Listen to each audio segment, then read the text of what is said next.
LoveLore Library. Chapter 392 Mother God's Manifestation, 13, You guys rest. Well, go over and take a look. Gu Qingye nodded and replied. He and his wife then went to the foot of the mountains after that. At night, when Zhouing entered her interspace again, she found the sky filled with more colorful clouds. It was beautiful, to say the least. Seeing this, Gu Qingye automatically went to work while Zhouing sat in the villa and began to absorb the clouds. After she finished, she observed the Mother God temple through the warehouse. She was mainly looking at the glow of light above everyone's heads. If there were any evildoers, she could eliminate them and increase Mother God's prestige. County Magistrates Kong and Bai Jingping still had the light of faith and virtue on them. At the same time, black clouds appeared around them, especially around County Magistrate Kong. There was a blood-colored hue between his brows. What did this mean? A fatal disaster. She glanced at the others and was surprised to find two people in the crowd covered in a blood-red glow. Looking at their standing posture and eyes, although they tried to hide it, it wasn't difficult to see that these two people were well-trained assassins. She quickly followed their trail of faith and found that these two had no faith in her. This meant that their purpose was to. Could it be County Magistrate Kong? She immediately looked for County Magistrate's son, only to find him standing guard outside a warehouse. He was staring fixedly at the outside of the warehouse, seemingly waiting for something. Or was there a plan she was unaware of? After that, she retreated and began to distribute the flour to all the villages and towns in the county, 100 pounds per head. At this moment, she realized that more than half of the towns were empty, with some villages having no living creatures left. She didn't leave immediately when she stored everything she was giving in the county magistrate's warehouse. Instead, she curiously stared at County Magistrate Kong, wanting to see what he was doing. At dawn, County Magistrate Kong led his men into the warehouse. He finally smiled when he saw the amount of food that could last for 3 months. Before he could laugh out loud, 2 masked men rushed out and quickly killed his 2 followers. They knocked County Magistrate Kong unconscious and kidnapped him. They brought him to a safe house, and Zhouing saw a man wearing a silver butterfly-shaped mask sitting lazily at the head of the table, looking down at County Magistrate Kong. The masked man turned to look at a man who had a similar figure to County Magistrate Kong and said, Chu Yun Kong, Master has already paved a way for you. Whether you can rise depends on your performance. Young Master Lu, one will not disappoint Master's trust. Chu Yun Kong immediately bowed. Remember, 111 only give you 3 months. You'll be him after 3 months. The masked man, young Master Lu, clapped his hands after he finished speaking. A person then walked out of the dark. The person walked to Chu Yun Kong and took out a pill-like thing. The person stared at County Magistrate Kong and quickly kneaded the pill, and soon, a fake County Magistrate Kong was created. Zhouing was shocked, understanding these people wanted to swap Country Magistrate Kong with a fake one. What was their purpose? Considering what they had just said, Zhouing understood they were definitely doing it because of County Magistrate Kong's recent achievements. They were targeting the 3rd prince. Young Master Lu looked at the 2 people who were 99% similar to County Magistrate Kong and nodded in satisfaction. Go, the 2 of them will send you back. Yes. Chu Yun Kong followed the people who had kidnapped County Magistrate Kong and left the place. Because they didn't have faith points, Zhouing couldn't follow them. She could only keep an eye on County Magistrate Kong, witnessing him getting locked up in an underground room. Chapter 393 Mother God's Manifestation, 14, Zhouing took a solid look at young Master Lu. After making sure that no evil glow was coming off his body, she had no choice but to withdraw from her light screen. After that, she got busy grinding a large amount of mixed flour. The couple then took a shower and left the interspace. Gu Qingrui saw it was still early and wanted to exercise with her. However, seeing her absent-minded look, he pinched her face and asked, "What are you thinking about? You're completely ignoring your husband." Zhou returned to her senses and told him about County Magistrate Kong. This is no small matter. If they succeed, not to mention the third prince, I'm afraid even we won't have a good ending. Do you know who this young Master Lu is working for? Gu Shengrui's face immediately darkened. I'm not sure, as they didn't mention the person, and I doubt it would be anyone other than the other two princes. We must think of a way to warn Manager Lu and the third prince. It's not easy to do this with our identities. We don't even know the exact location. Gu Qingrui paused and continued, "By the way, do you think you can try to remind them of Mother God?" "I haven't tried it, but it's worth a shot." Zhou nodded and agreed with this suggestion. "Sure, there's no need to be too anxious. I don't think they dare make any big moves before completely replacing County Magistrate Kong. Otherwise, if exposed, they will be executed for such a heavy crime." Gu Qingrui smiled and pulled her into his arms. Conversely, Manager Liu's men quickly discovered County Magistrate Kong had gone missing. They suddenly saw two masked men dragging the unconscious County Magistrate Kong into a carriage when they had just started their search. They immediately rushed forward, and after a struggle, they saved County Magistrate Kong and sent him back to the county office. After Manager Lu received the news, he didn't suspect that this County Magistrate Kong was a fake. Instead, he strengthened the protection around County Magistrate Kong. At the same time, after receiving the information about food appearing out of thin air from the government offices in the county and the various towns, he immediately sent a messenger pigeon to the third prince. The third prince was shocked when he heard this. He had never expected such a bizarre thing to really happen. After confirming that this wasn't fake, he heaved a sigh of relief. "Cousin, what do you think of this?" he asked Zhou Huaiming. Although there was a batch of food and sweet potatoes from the south, most were transported further to the north. "I'm afraid the ones we have won't last long. Why don't we try it too?" Zhou Huaiming said. The third prince shook his head after a moment of contemplation. "The faith in Mother God has been completely cut off here, so these people must undergo a process to regain it. So, go and find the two old men from before. Tell them to bring their clansmen and pay their respects to Mother God. We'll make a move after this news has spread. But if we go there now and get food from Mother God, won't we be able to establish our prestige among the people? Don't forget that Uncle Lu once asked a question about the sincerity of a person's prayers. If you don't let the people know Mother God will really care for us, even if we forcibly tie them up, they won't pray to Mother God sincerely." "Understood. I'll make the arrangements now.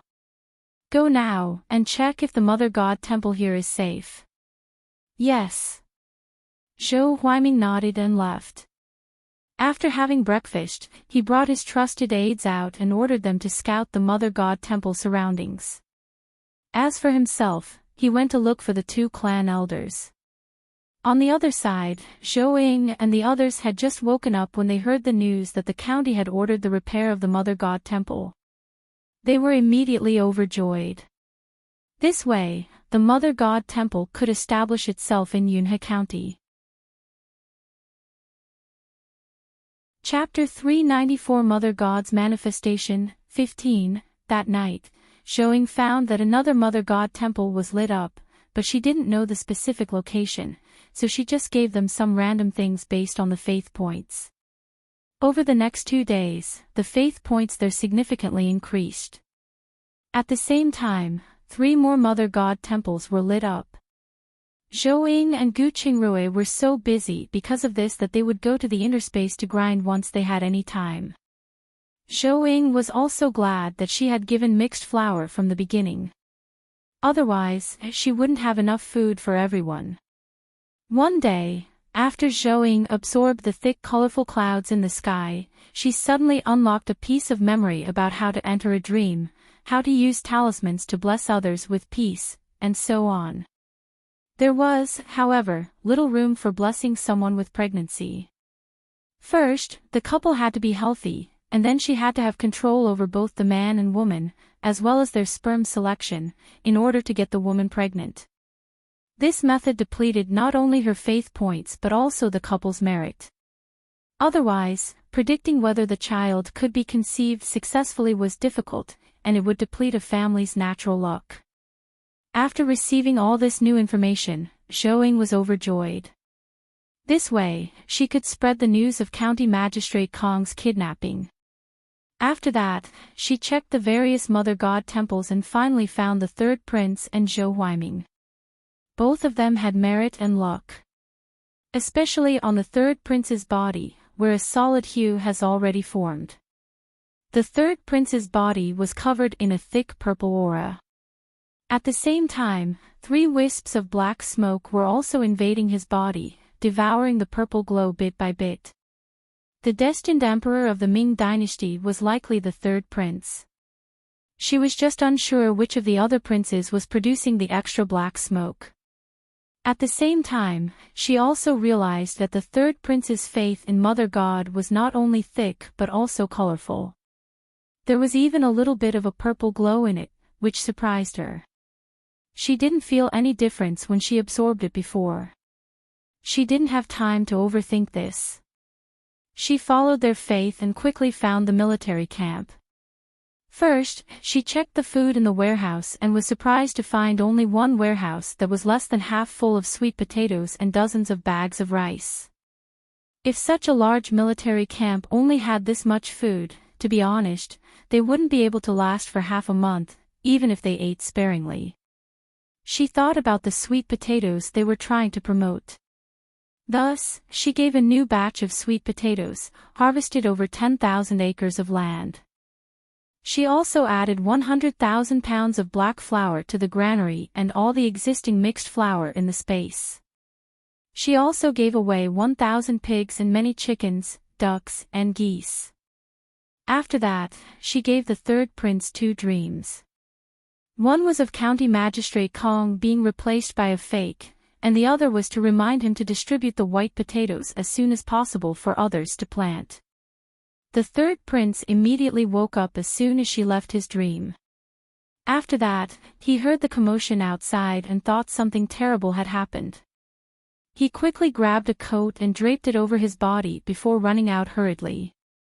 When he saw that the ground was overflowing with sweet potatoes, he was dumbfounded. At this moment, the general on night duty ran over and said, "Third prince, there are sweet potatoes everywhere, inside and outside the camp. How should we deal with them?" "You mean the entire camp is filled with sweet potatoes?"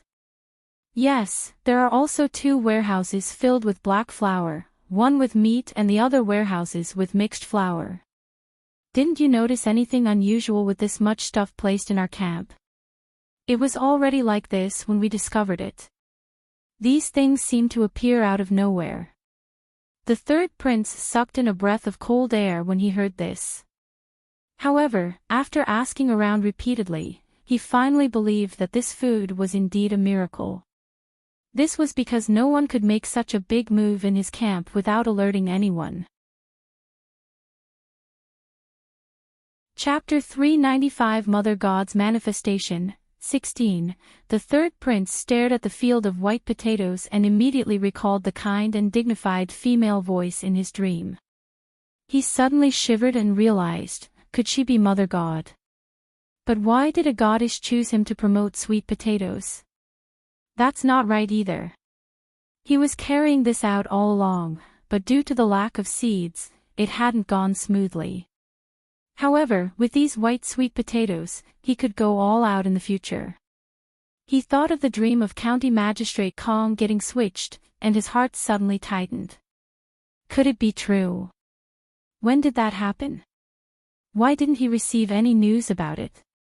"Don't touch these sweet potatoes," he said to the young general in front of him. "Watch them carefully. Well, make arrangements tomorrow. Also, inform the kitchens to let everyone have a full meal tomorrow morning. Turn the meat we can't eat right now into cured meat as soon as possible. Understood. I will make the arrangements. The young general responded with a smile, turned around, and ran off. Since there was finally food and meat, although they could not eat their fill at every meal like before the disasters, they would not have to go hungry anymore. After he left, the third prince walked around outside. After ensuring the entire campsite was truly filled with sweet potatoes, he turned around and returned to his room. Seeing Heartwarming sitting in the room yawning, he asked, "Cousin, you're awake too?" They tried to keep their voices down, but it was still noisy. Naturally, one couldn't stay asleep. Heartwarming laughed. We would have paid our respects a few days earlier if we had known that Mother God was this efficient. We would have been able to save ourselves 2 days of hunger. By the way, do you want to transport more food to the north? The third prince shook his head. Number 111, write my grandfather and uncle a letter and tell them to worship the Mother God temple. As for the existing sweet potatoes, I want to use them as seeds and do my best to promote them. Heartwarming was stunned momentarily and asked, why doesn't Mother God just distribute the sweet potatoes to the villagers? As far as he knew, many villages had obtained food in the past few days, but most of it was mixed flour. Only a few families with serious illnesses, pregnant women, and infants would get a small number of fine grains or eggs. However, white sweet potatoes had never appeared before. This was why they didn't expect it to appear here. The mixed noodles are only for filling their stomachs, they can't be as tasty as the sweet potato. If the sweet potatoes were given out to the disaster refugees, I'm sure more than half of them would eat them instead of planting them. Judging from the situation of distributing grains, the amount of food in Mother God's hands is definitely limited. Or rather, there were too many people affected by the disaster this time, so her reserves aren't enough. No matter what, these seeds are precious and can't be wasted. Afterward, the third prince took out a rough map of the Ming dynasty and a piece of paper. Since you're here, gather all the tacticians. Well, calculate how to distribute these seeds overnight and how much each county will get. I feel that we should naturally distribute them to the places with more people first. I've heard that in some places, in addition to refugees, the majority of the officials have fled. Well, do as you say. First, mark down the places with more people, especially Dongyang, where there is less chaos. There's also the south, where we could plant another season of potatoes, which will be beneficial to promote these white potatoes to the masses. The rest will be distributed to the various state capitals. I understand. You should go to bed first. I will come up with a detailed plan with the rest and pass it on to you then. Let's just go together. There are so many sweet potatoes outside, and there's no way one can sleep now. I'll go gather the others. Heartwarming turned around and left after that. Chapter 396, Mother God's Manifestation, 17. At noon the next day, after gathering the information from all sides, he finally made a distribution map of where the seeds should go. After the meal, the third prince called Heartwarming over and asked, "Cousin, have you sent a letter to grandfather and the others?" "Yes, I did. I sent it out last night." The third prince nodded and told Heartwarming about the possibility that County Magistrate Kong had been switched for a fake. "You're going out in the name of distributing seeds. After that, secretly investigate whether this matter was true or not. Remember to check it yourself personally, and don't let Uncle Lu know about it in case this information is leaked." "Are you saying that there's a traitor among the people there?" "I don't think so, but it's possible that they're being watched. Anyway, it's better to be careful." "But, how did you know about this?" The third prince didn't hide anything and told him about his dream yesterday. "I hope it's just a dream, but one can't help but take it seriously with this many sweet potatoes outside," Heartwarming was shocked. He thought of something and smiled. Mother God has been taking care of us so well. Do you think you are? Heartwarming pointed to a chair at the side. The third prince instantly understood what he meant and replied with a straight face, "Don't talk nonsense.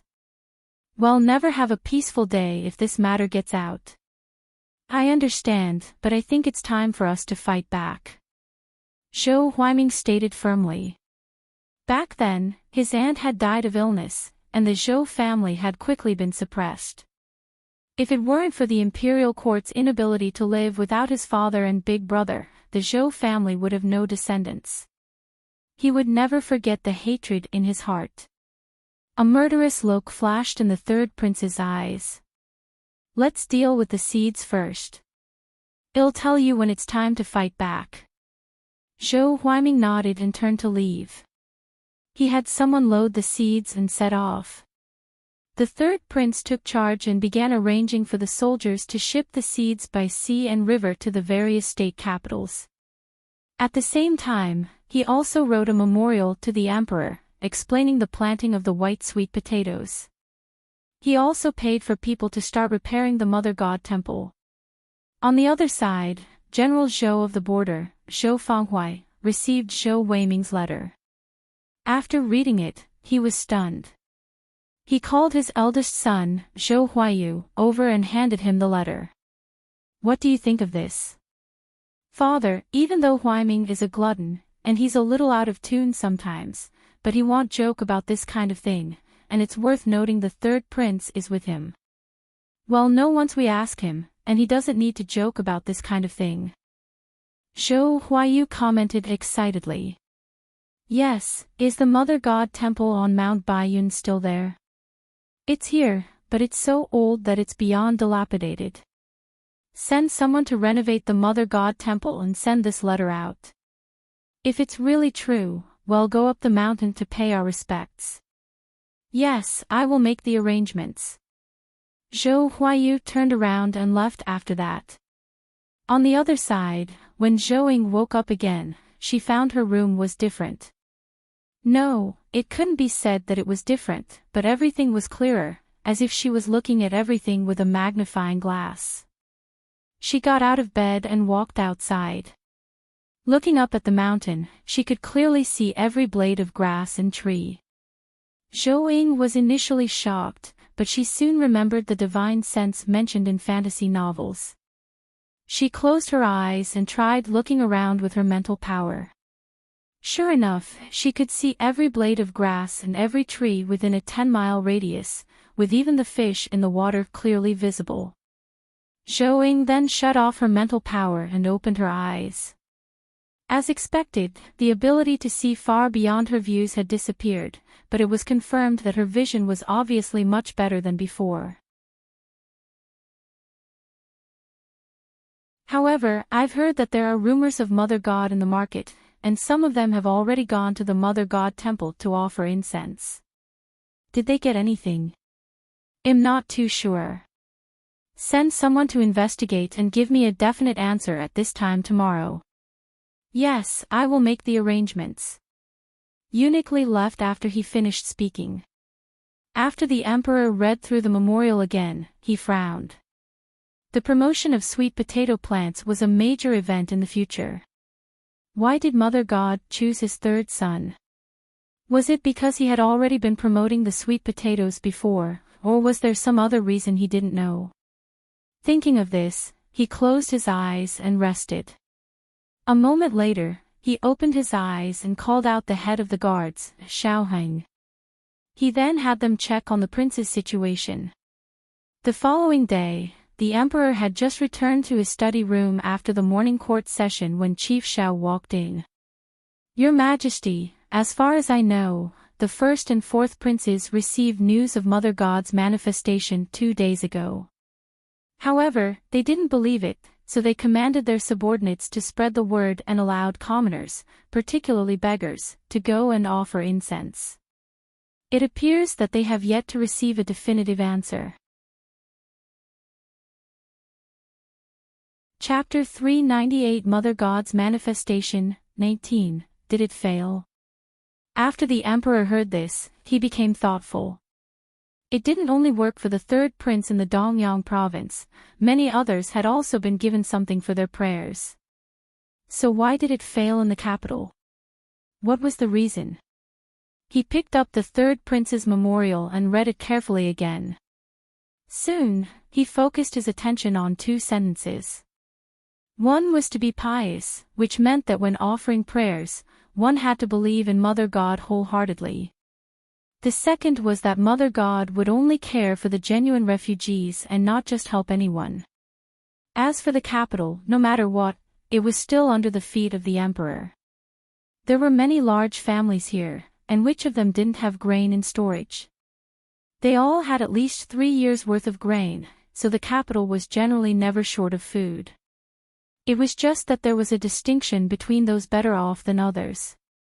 Therefore, it was unrealistic to ask Mother God for food. Your Majesty, Your Majesty. Eunuch Li rushed in at this moment and kneeled while shouting excitedly. The emperor looked at his excited face and knew something must have happened, and it was a good thing. He asked with anticipation, "Take a breath and speak slowly." Eunuch Li nodded. After a moment of silence, he said, "Mother God has manifested, she has answered some prayers." What do you mean? Are you sure? There's news from the beggars that 100 sacks of noodles appeared out of thin air where they lived last night. However, it's the kind of flour mixed with grains and vegetables. The third prince had mentioned this.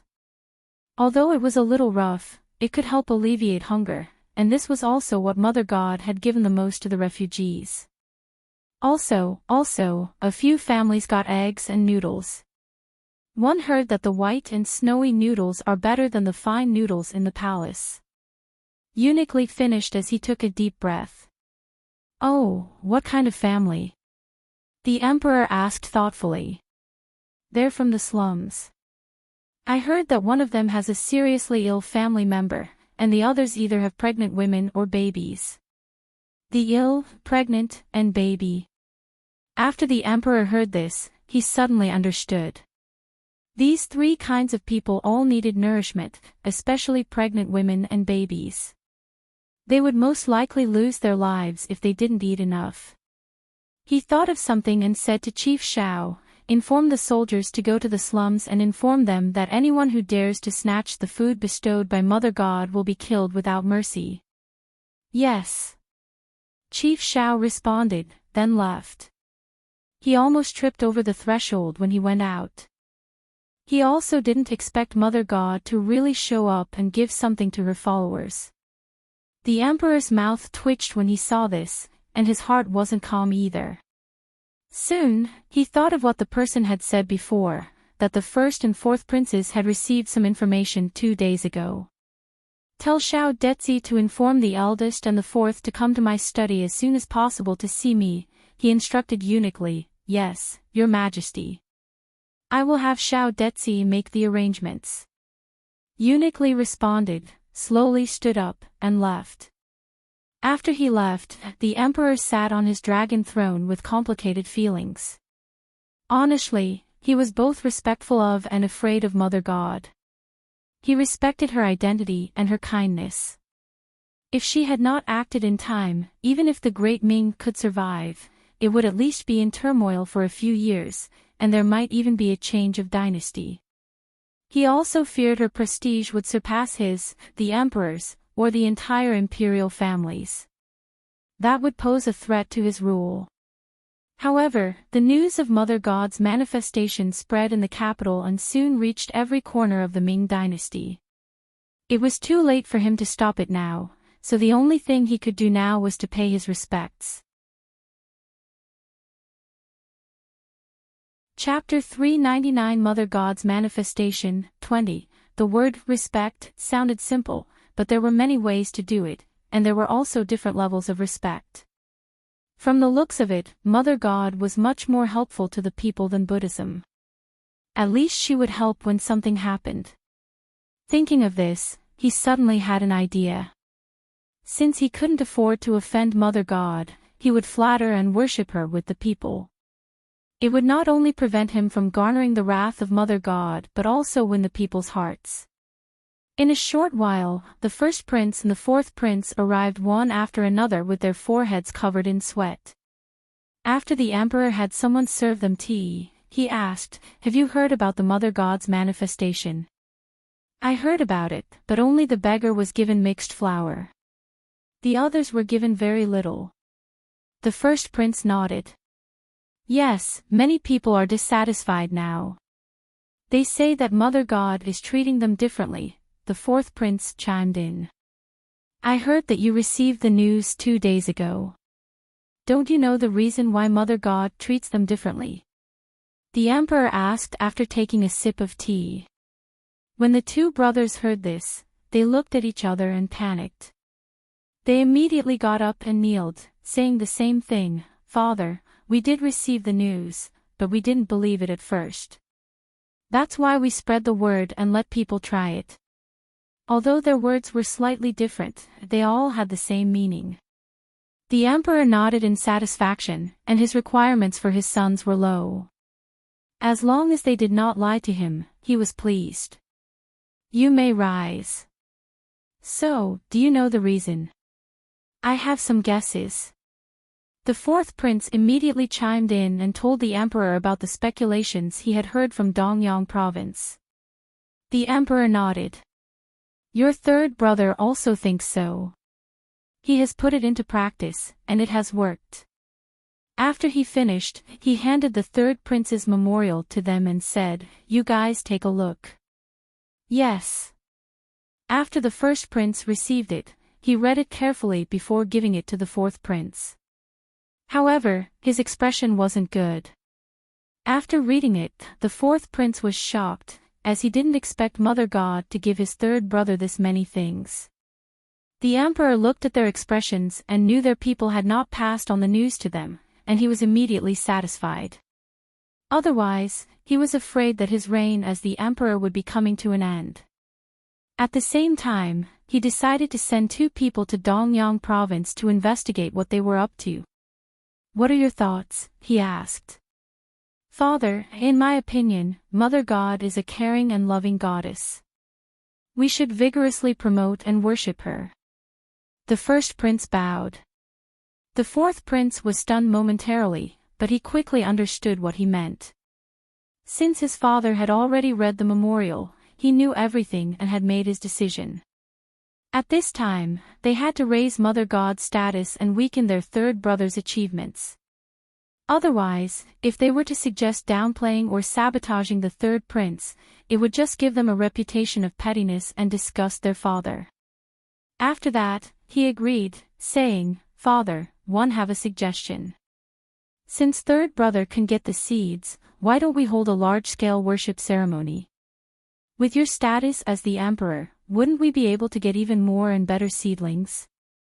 After the emperor heard this, he hesitated momentarily before standing up and saying, "Come, let's go find the Empress Dowager." After he finished speaking, he turned around and walked out. The first prince didn't think much of it. After all, the Empress Dowager and Empress were usually in charge of the royal family's prayers to the gods. As for the emperor, besides offering sacrifices to the heavens, he never took part in leading prayers to his ancestors. The fourth prince looked at the emperor's back with disdain because he knew the emperor wanted to push the Empress Dowager out. It would be preferable if they could obtain something, but even if they couldn't, the emperor's reputation would not suffer. Chapter 400 Mother God's Manifestation, 21. The Empress Dowager was trimming a bonsai in the room. After learning the emperor's purpose for coming, she was shocked and asked with surprise, "Did Mother God really appear?" "Yes, the third prince has already verified it. He's also obtained a large number of sweet potato seeds and is now spreading them everywhere. So I've come to ask, what do you think of this matter?" the emperor asked. After the Empress Dowager heard this, she handed her scissors to the palace servant and asked the father and sons to sit down. She asked firmly, "So your intention is for me to make a trip to the Mother God temple?" Right now, the country is in turmoil. I really cannot leave the palace, so you and the Empress have to lead this. The Empress Dowager immediately understood what he meant. The Emperor wanted to preserve his reputation, and so did they. When she burned incense and prayed to Buddha, to put it bluntly, she was praying for her state of mind and her heart. In addition, she could temporarily hide from all the commotion and have some peace, so she was naturally happy to do that. However, since Mother God manifested for real and treated people differently, who knew what position she held in Mother God's heart?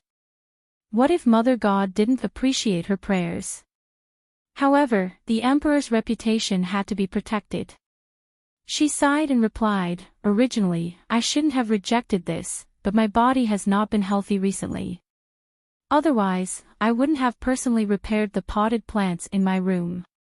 So, it's better to let the Empress take charge of this matter." The first prince was delighted when he heard this and looked at the Emperor. If this matter fell on his mother's head, wouldn't it also benefit him?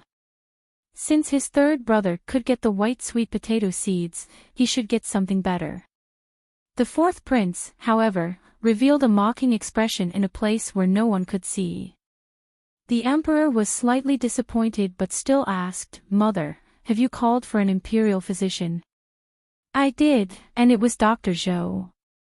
He said I'm short on energy and anemic, which is especially bad for such hot weather. I'll be fine after resting for a while." The Empress Dowager replied. "That's good. I'll have someone send you some tonics so you can recuperate.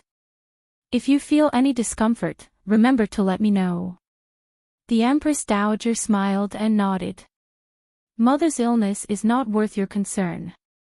When I really feel uncomfortable, I will let you know." "That's not right.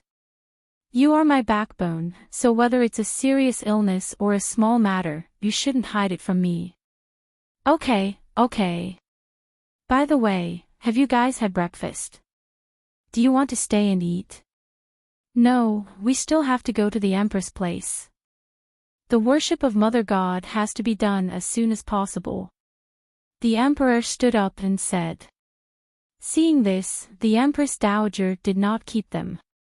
After a few polite words, she told her personal palace servant to send them out. After that, the three of them went to find the Empress. The Empress hesitated for a moment, but she agreed despite her reluctance. However, she had her concerns, so she did not let the first prince get involved. Instead, she informed all the women to head to the Mother God temple together. The next morning, after the Empress and the others gathered at the palace gate, they were headed to the Mother God temple. Because they had all received instructions, they all bowed and prayed sincerely. When Zhou saw them at night, she was shocked, especially by the glows on their heads. All 7 colors were present. One of the older women had a powerful blood-red aura, and it was evident that she had killed many people. The Empress was also eye-catching. She had almost everything except faith and virtue light on her body. At the same time, her blood-red aura was not weak. However, the status of these two people meant they couldn't be touched simply, especially the Empress. So, she decided to draw out the fear in their hearts. Chapter 401 Mother God's Manifestation, 22. As for what they wanted, it was the seeds. However, although more than half of them looked like they prayed sincerely, they did not produce any faith points. Therefore, she placed 6 groups of Hudan chickens outside the palace gate, each containing 1 male and 5 females. She also placed a few batches of fruit tree seedlings and some flower seeds that weren't available in the country. When the Emperor, who hadn't slept, received the news, he didn't know whether to be happy or worried. If he were to claim Mother God wasn't answering their prayers, she did give them something, a rare species that didn't exist in their country. However, these were only luxury goods that the wealthy needed. Which ordinary citizens would raise these for their livelihood? Especially the flower seeds, weren't these things that only women enjoyed watching? Thinking of this, he shivered. Could the Empress and other women not represent the imperial family and the Ming dynasty? Maybe only male offspring could do it, otherwise, how could it be so different from what was given to the third prince? Your Majesty, look at this chicken. It's gorgeous. Eunuch pointed at the rooster and said. The emperor only took a glance and absent-mindedly replied, tomorrow morning, split one group of chickens among each of the members of the royal family. The rest will be sent to a manor to be raised and planted, and we will see what they are. Yes. Eunuch responded and immediately ordered his men to take the things away. During the morning court the next day, the emperor discussed with all the ministers. Finally, he decided to take the members of the royal family and hundreds of officials to pay respects to Mother God. Therefore, the emperor first sent the first prince to repair the Mother God temple, especially the statue. After the repair, it had restored its former glory, looking solemn and kind and, most importantly, very pleasing to the eye. Mother God statue's appearance alone had attracted many believers. On the second day after the repairs were completed, the emperor brought all the members of the royal family and hundreds of officials to the Mother God temple to carry out his worship. When Zhou Ying saw the emperor at night, her eyes flashed with complicated feelings. Because the evil aura on his body was quite strong, it was evident that he had taken many lives. Moreover, there was a lot of black aura around his body. It could be seen that he would not have a good time in the future. More importantly, the purple glow around him was less dense than the third prince's. The purple aura on the bodies of the few princes, who followed closely behind the emperor, was faint, just like the empress. As for the rest of the imperial family, there was no need to mention them, as there were almost none. This assured her that the next emperor chosen by heaven would be the third prince.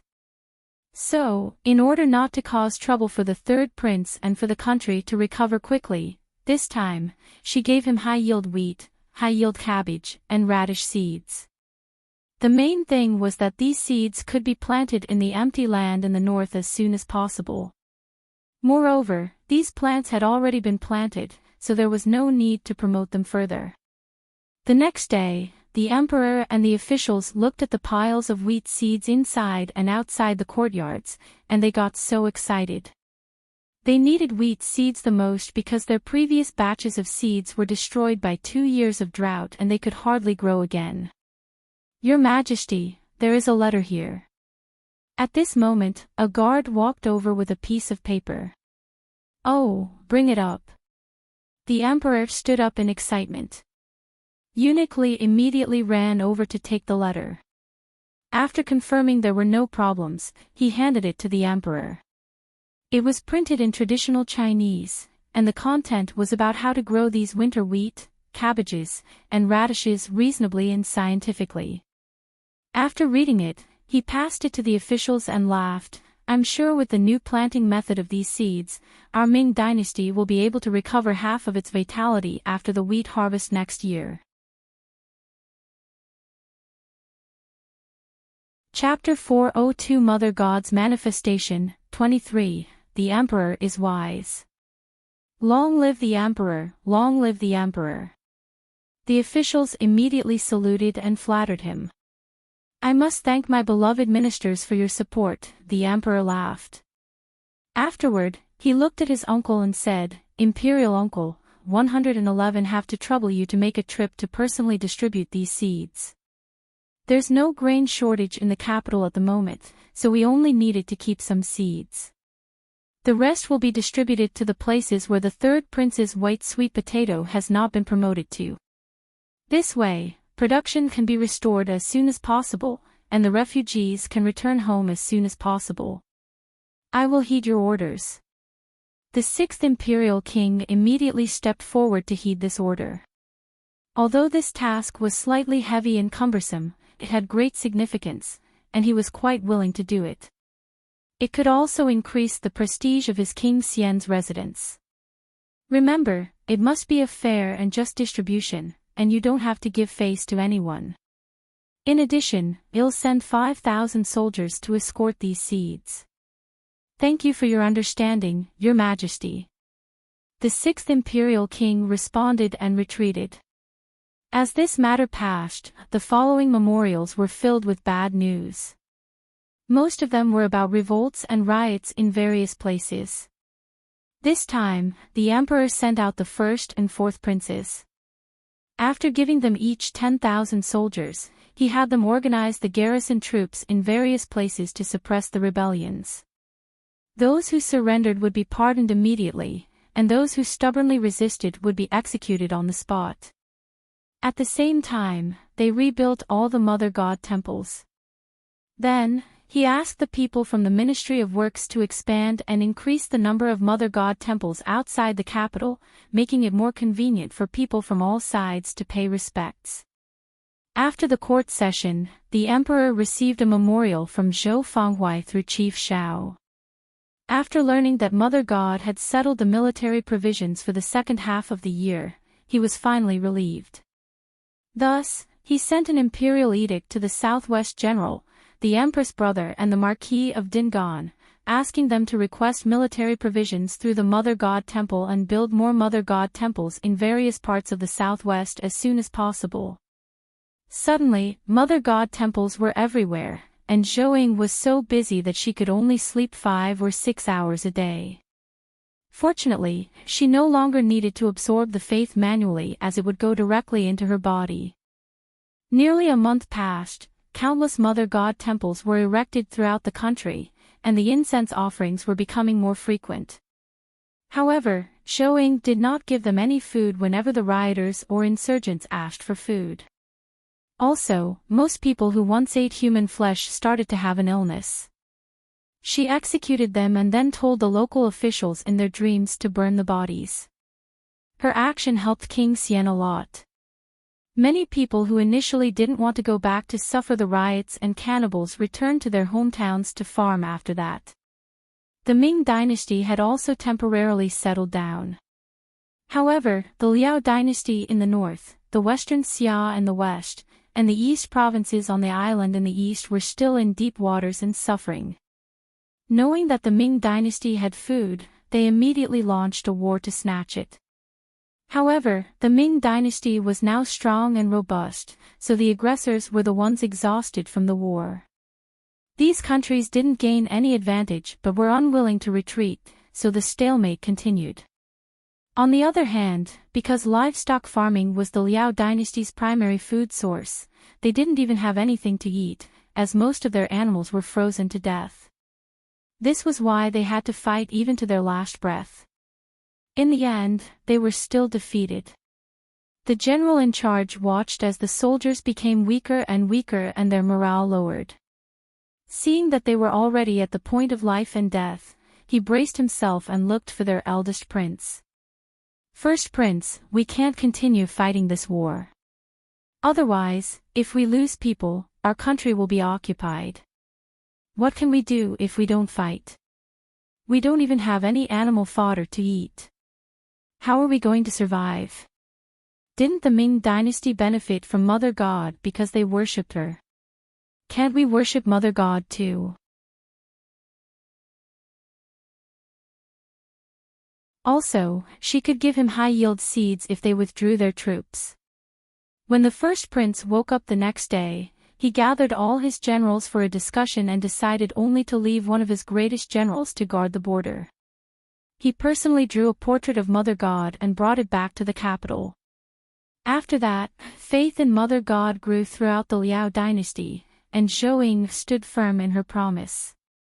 She gave them buckwheat and potato seeds, as well as planting instructions and a large number of high-quality grass seeds. After the East Province and Western Xia received the news, they immediately withdrew their troops. They had believed in Mother God before, but after they felt that there was a more suitable God, they abandoned their faith in Mother God. They had abandoned Mother God much earlier than in the Ming dynasty. Therefore, after they returned, they restored all of their Mother God temples. By the time everyone had their food, Zhou Ying's interspace was empty except for some seeds. The other half of her memories were still locked after all this, but the pharmacy in the Mother God Temple was. Gu Qingrui went in and started reading all kinds of medical books. At the same time, the village's chilies were ready for harvest. As a result, Zhou began to harvest them. On the other hand, Zhou Huaiming finally rescued County Magistrate Kong through a secret investigation and executed the fake one. Unfortunately, young Master Lu had escaped. Chapter 404 Mother God's Manifestation, 25. However, Zhou Huaiming also knew that the first prince had arranged this matter.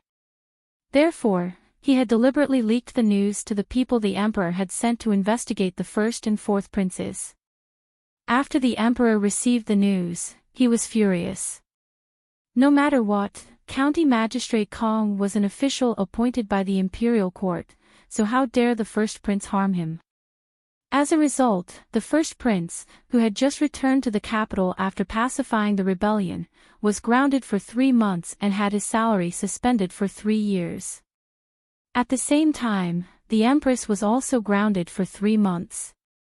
When the fourth prince found out that the emperor's people were in Yunhe County, he immediately called the 7th son of the Su family back, and the rest of them went into hiding. At the same time, Zhou Huaiming and the others stayed obedient. One day, Zhou was collecting chili peppers when Zhou Huaiming came over and checked the chilies that were about to be thrown out. There are bugs in chili. The taste of these bugs is sure brave. Everything in the world has a counter. No matter what it is, it must have something against it. After Zhou finished speaking, she looked at Zhou Huaiming, who had lost a lot of weight. Did you go to the mines? How did you lose so much weight? Not exactly that, but it wasn't easy either. By the way, where's Brother Gu? Why is the door locked? Zhou thought of Gu Qingrui, who was still reading in the interspace. She paused momentarily and replied, if he's not home, he's most likely out in the mountains picking herbs. If you're in a hurry, you can go home and wait for him, but he might only return in the evening. Forget it. 111 Go to the manor to find Uncle Lu, and 111 come back tomorrow. Sure, well go over to find you tomorrow. Alright, 111 see you tomorrow. After Zhou Huaiming finished speaking, he greeted the patriarch and led his men to the manor. The patriarch, helping her harvest the chilies, said, he slims down every time one see him. It's really not easy being him. It's not bad to be an ordinary person. Zhou concluded. The patriarch smiled and asked, by the way, since your restaurant is closed now, what do you plan to do with so many chilies and cumin? Well see. Last year, many chilies were sold as seasonings because of the snow disaster. Although we didn't earn much money, we didn't lose any either. This year's river transportation will probably recover soon. If it doesn't work out here, well sell it to the north. When the patriarch heard this, he knew that she had a plan in mind and did not ask further. After the sky turned dark at night, Zhou locked her doors and went directly into her interspace. She did not expect Gu Qingrui to have already prepared dinner. After the two had their meal, Zhou told him about Zhou Huaiming's visit. You're being risky here. No matter how fascinated you are with these books, you can't just look at them every day. So in the future, it's better to go out as much as possible during the day to prevent damaging your eyes. I know, but these medical books are too precious, and they teach many ways to use medicinal herbs that have already become extinct. I really can't keep my eyes off them. Gu Qingrui laughed. By the way, did he say anything when he came over this time? No, but it doesn't look like it's anything urgent. Otherwise, he would have stayed here to wait for you. That's true. Let's go over tomorrow. Oh, how's the chili harvest? It's almost done. But because the restaurant won't be open for a while, no one dares to plant more. That's good. You've worked hard all day. I'll go wash the dishes. After Gu Qingrui finished speaking, he cleared the table and got busy. He also made her a pot of chrysanthemum and wolfberry tea. Seeing the wolfberry, Zhou remembered that there was still a batch of wolfberry and honeysuckle on the mountain that needed to be picked.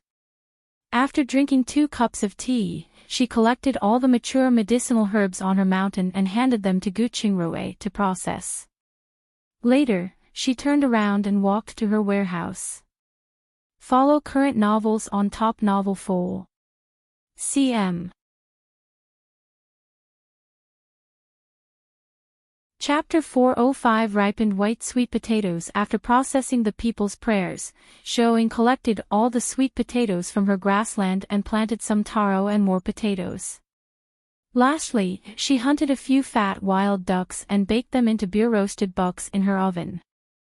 The next day, Zhou collected the remaining chili in the morning. It was almost noon when the couple brought 2 roast ducks to the manor. Looks like 111 get to improve my lunch today. Heartwarming smiled as he smelled the aroma of the roast duck. You're lucky. We caught no fish by the river a few nights ago but finally caught 2 ducks last night. Gu Qingrui replied with a smile. That's so lucky. I'm sure the flock of wild ducks that flew over earlier has almost all been caught by now. Manager Lu agreed. You guys continue chatting, I'm going to cook. Zhou then took the ducks and went to the kitchen. It just so happened they butchered a cow in the manor yesterday, so she stewed a small pot of beef, some cured meat stewed with beans, and then made 3 vegetable dishes. At the same time, Gu Qingrui called Chang Shun, Uncle Nian, and Sun Hongliang over. They all ate together. Sun Hongliang looked at Zhou after the meal, who was already sitting at the side drinking tea, and asked, Mistress, there are many cattle and sheep in the village ready for butchering. In addition, the situation in various places has stabilized. Should we reopen our restaurant? Zhou paused for a moment and shook her head. Although it has stabilized, I'm afraid that only a few people are willing to eat at a restaurant. So, I don't think there's a need to open it for now. If there are a lot of cattle and sheep, we can slaughter them and sell them as meat. That's possible. Now that every family is short on oil and meat, we can sell the meat for a high price. It's a pity that there's no pork, otherwise, we could have made a fortune. Manager Lu nodded in agreement. After that, he looked at Sun Hongliang and said, It's not too late to open the restaurant when the dock's business is running. Otherwise, the peanuts we earn are insufficient to pay you your monthly salary. It's not worth it. I know, Uncle. If you plan to sell meat, you can sell mutton soup, beef soup, and their offals. It's cheap and has plenty of fat, so it should sell well. The key is that it saves labor. Uncle Nian spoke up at this moment. Brother Sun, you can try selling them outside the restaurant for 2 days and judge the public's reaction. If it can be sold, then well continue. If not, then wait. However, you must be careful being on the streets. Don't leave too early and return too late. I understand. You guys continue chatting, and we'll take our leave. After Sun Hongliang finished speaking, he stood up and said goodbye to Heartwarming and Gu Qingrui before leaving. Then, Chang Shun and Uncle Nian also took their leave. At the same time, they also brought their plates, bowls, chopsticks, and other things into the kitchen. After chatting for a while, Heartwarming brought up the topic of wild rose tea. Gu Qingrui got up and brought him and Manager Lu to Sinan village. When Zhou saw this, she also went out for a walk. After seeing that the sweet potatoes were growing well, she gave Sun Hongliang a few more words of advice and went back to the village. When she returned at night, Zhou learned that Gu Qingrui had taken 20 pounds of wild roses, and Heartwarming wanted to sell the rest in the capital. The following day, Heartwarming brought her a large piece of beef and requested it be made into beef jerky. He had a free lunch in the afternoon and left the village with the beef jerky and wild roses. In the blink of an eye, nearly 2 months had passed, and the first batch of white sweet potatoes had been harvested. Beef and mutton were constantly being sold, but not in large quantities. Including the county and town, half a cow or 2 sheep were sold on average each day. On the other hand, the mutton and beef soup was gone quickly every day. Every afternoon, it would be sold out in less than 2 hours once the stall was opened. Follow current novels on Top Novel Fole. cm. Chapter 406 Borrowing Money. What was worth mentioning was that during this period, Constable Zhang, who was relatively free, would come over to Gu Zi's place to make his presence known. The patriarch and his wife quickly understood Constable Zhang's intentions. However, as long as he didn't stay overnight or force his way in, no one would interfere with their affairs. Gu Qingya and his wife built 2 tiny houses at the foot of the mountain because of Mother God Temple's reconstruction, selling tea and incense there. The business would not make them wealthy, but it was decently prosperous. One day, while Zhou Ying and Gu Qingrui were harvesting the white sweet potato vines in the field, the village chief approached them. "Yo, you guys are starting already?" "Yeah, since we planted early." Gu Qingrui stood up and asked, "One heard that Grandpa Qian's family planted quite a lot of sweet potatoes this year." "That's right. Our next year's worth of food depends on these white potatoes." The village chief smiled and continued, "One came here today to buy some beef from you guys since harvesting sweet potatoes is strenuous. We should at least nourish ourselves, eh?" "That's not a problem. I'll get someone to bring half a cattle's worth of meat here to sell tomorrow morning. Anyone who wants it can buy it at the village entrance." "All right, it's a deal then. You guys go ahead with your day." The village chief turned around to leave after he finished speaking. Zhou Ying quickly stopped him. "Grandpa Qian, remember that we will buy white potato vines from you. Remember to keep them for us if you don't want them." "No problem, I'll give you more than half when the time comes." In the evening, Zhou Ying went to cook dinner after collecting the white potatoes. Gu Qingrui walked around the village and told them about the beef coming tomorrow. At the same time, he also mentioned their intention to collect sweet potato vines. This time, the situation differed from last year, so many people promised to sell their white potato vines to the couple. The next day, when the meat arrived, the people started harvesting their white potatoes too. After drying the white potatoes, Zhou Ying and Gu Qingrui carted the white potato vines from home to the manor and began harvesting the white potatoes there together.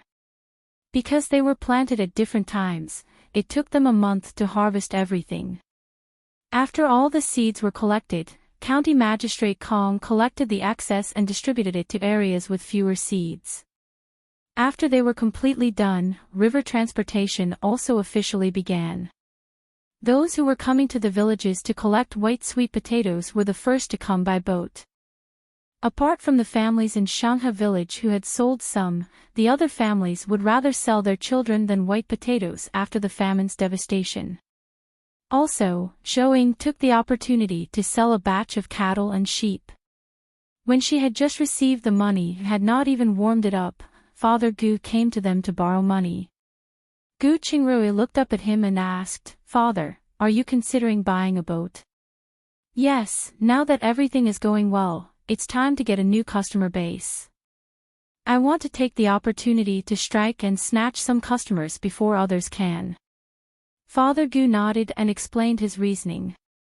"Of course, you can join us if you want," he said after a moment of hesitation. After the couple looked at each other, Gu Qingrui shook his head and replied, "We don't know anything about the transportation business, so we won't participate. But even though we're father and son, since you're borrowing money for business, you'll have to leave me an IOU." "No problem," Father Gu said after a short pause. "When I return the money, I'll give you 30% of the interest. Forget about the interest, you can just pay us back when you have more money." No problem. Do you have a pen and paper? Yes, please wait a moment. Gu Qingrui went for a pen and paper and asked him to write an IOU. After pressing his thumbprint on it, Father Gu borrowed 20 taels of silver from them. I hope they will have a better result this time, Gu Qingrui commented after sending him back. Otherwise, these 20 taels of silver will be wasted. Follow current novels on Top Novel Fole. CM. Chapter 407 Entering the Capital for a Reward. 1. It has nothing to do with us, but with this IOU, we have a reason to reject them the next time they ask for more money. Zhou Ying paused momentarily before continuing, oh right, take some time to collect radishes and cabbages as a cover. Since there's no time to plant them in the manor this year, we have to let these workers have vegetables to eat in winter somehow. Alright, I'll remember this. Gu Qingrui nodded. After that, the two of them entered the interspace to get busy. Turning to another end, the third prince had received an imperial edict from the emperor to summon him back to the capital to receive a reward. This was for the deed of promoting white sweet potatoes to the public. At the same time, the emperor asked him to bring some white sweet potato seeds back to the capital. However, there was no mention of Gu Qingrui and his wife. Is it because he has forgotten, or is he deliberately ignoring it? The third prince could not help but mutter about this. After thinking about it, he decided to ask about it. Putting aside the fact that he had failed twice, he did not have the face to meet the couple again if he couldn't at least reward them for their merits this time. The white sweet potato seeds they were bringing back came from their village. If he had no reasonable answer, how could he have the face to go over and collect the seeds? The emperor fell silent after reading the third prince's reply. He had intentionally ignored the couple and didn't expect the third prince to remember this. However, with Mother God bestowing many other agricultural seeds on them, the contributions of the Gu family's Gu Qingrui and his wife could be downplayed. Therefore, the emperor decided to stop ignoring their achievements. So, he issued an edict to let them enter the capital together to receive a reward. After the third prince received this edict, he heaved a sigh of relief. After informing his generals, who stayed behind to take care of the military camp, he personally led 5,000 soldiers to Shanghe village. At the same time, Gu Qingrui brought his medicinal herbs to town and requested that Dr. Luo reopen their clinic. He also hung up a sign saying that they were collecting medicinal herbs. Afterward, the couple brought Gu Qingxi along and began to dig up various medicinal herbs all over the mountains. One day, they came down from the mountain and saw Manager Lu waiting at the door. The two of them were surprised momentarily. Thus, Gu Qingrui said, "Uncle Lu, is something the matter? Let's talk inside."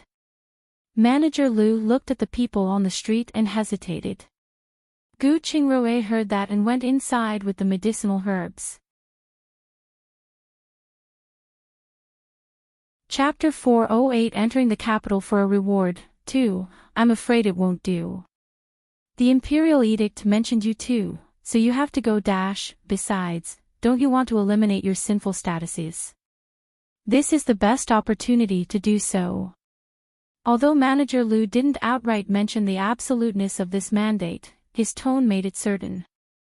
The couple knew they couldn't hide from it, so they nodded. When she sent him out, Zhou Ying reminded Manager Lu, after entering the capital, winter should be starting, so we must bring more straw and other things to keep the carriage warm. Otherwise, the frozen sweet potatoes won't be able to be used as seeds. Alright, I'll be careful. Manager Lu nodded solemnly and then rushed to the manor. After dinner, they took a piece of beef and went to their old house. Madame Chiao, who had just put down her bowl, looked at the meat in their hands and was a little confused. Why did they send meat at such a time? But she didn't ask much. Oh, you guys are here. Have you eaten? If you haven't eaten, come and eat together. We came after eating. Gu Qingrui handed the meat to Mrs. Gua, who had stood up. Then, he told them that they would enter the capital to receive a reward. One don't know when he'll be back from the capital, so one came to tell you in advance. This is great news. Maybe we can take the opportunity to return to the capital. Mrs. Liu immediately smiled when she heard that. You think so? Do you think it's good to return to the capital without any power or influence? Father Gu replied unhappily. He sighed and continued, there's nothing you can do to stop this trip.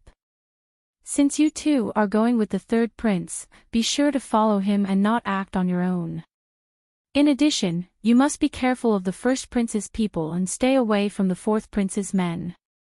Staying alive is more important than anything else. Also, the Empress has always been at odds with Princess Pingyang.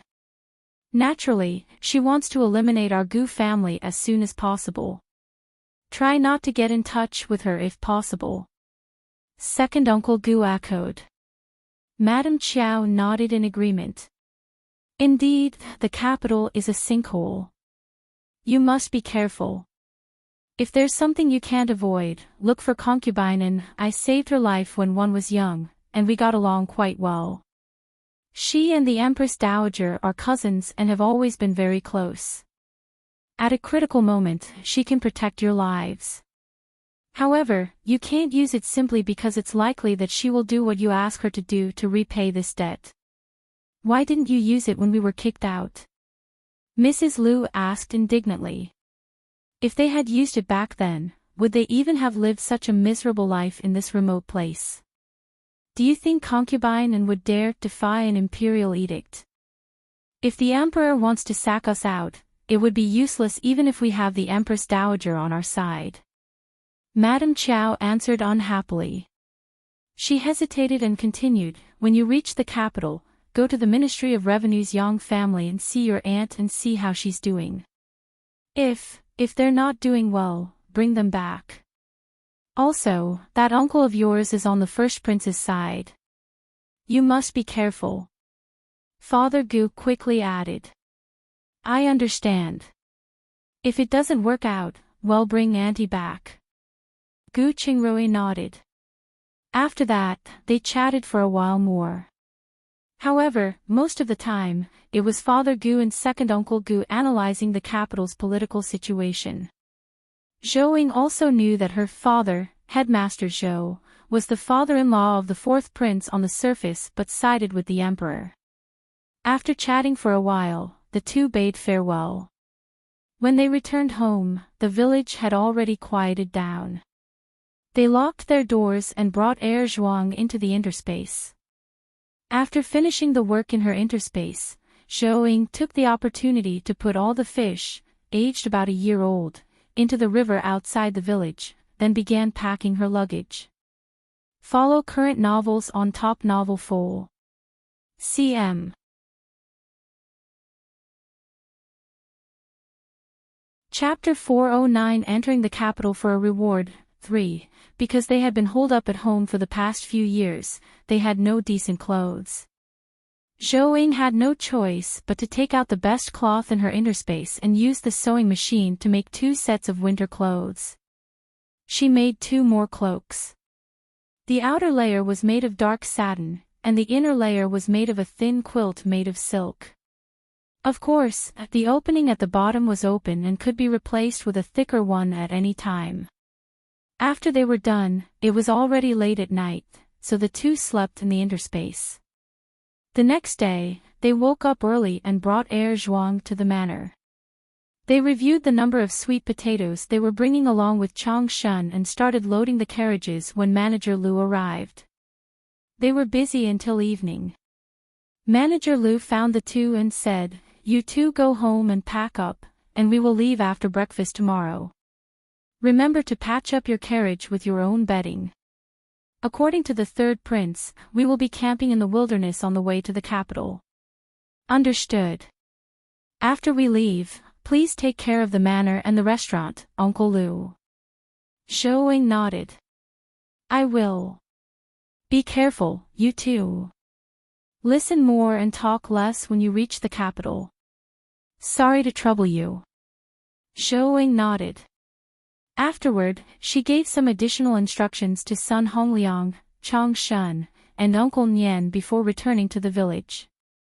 After entering the village, they went to the village chief, patriarch, and Gu Zi's house to say their goodbyes. Finally, Gu Qingrui went to the Tian family and called Tian Zhuang out. After telling him about them entering the capital, he said, "Our families are always close to each other, so 111 leave the house to you. If the winter gets too cold, I'll have to trouble you to burn some firewood to warm up the house occasionally." "No problem. Leave this to me. By the way, what about the restaurant after you leave?" "Refer to Sun Hongliang. He'll inform you when it's time to open for business." "Alright, then, I wish you all a safe journey." Gu Qingrui smiled and nodded, then went home. Coincidentally, Zhou Ying's beef noodles were also readied, so the couple had dinner. After the meal, the two put all the valuable things in the house into the interspace.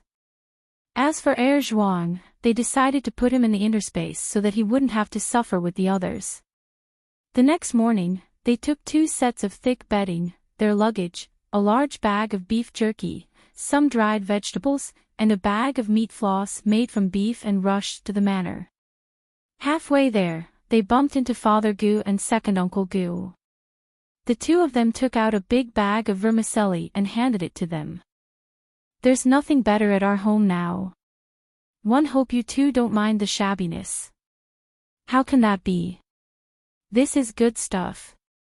Gu Qingrui took it. "Keep this vermicelli a secret for the time being. In a year or two, it might become our clan's income source." The two brothers smiled and nodded, and replied, "We understand. You must be careful on this trip. As for your aunt's family, if it's too troublesome, then forget it. We can't go against the Yang family now." Gu Qingrui nodded with a complicated expression. These words were good for them, but it would be a blow to his aunt.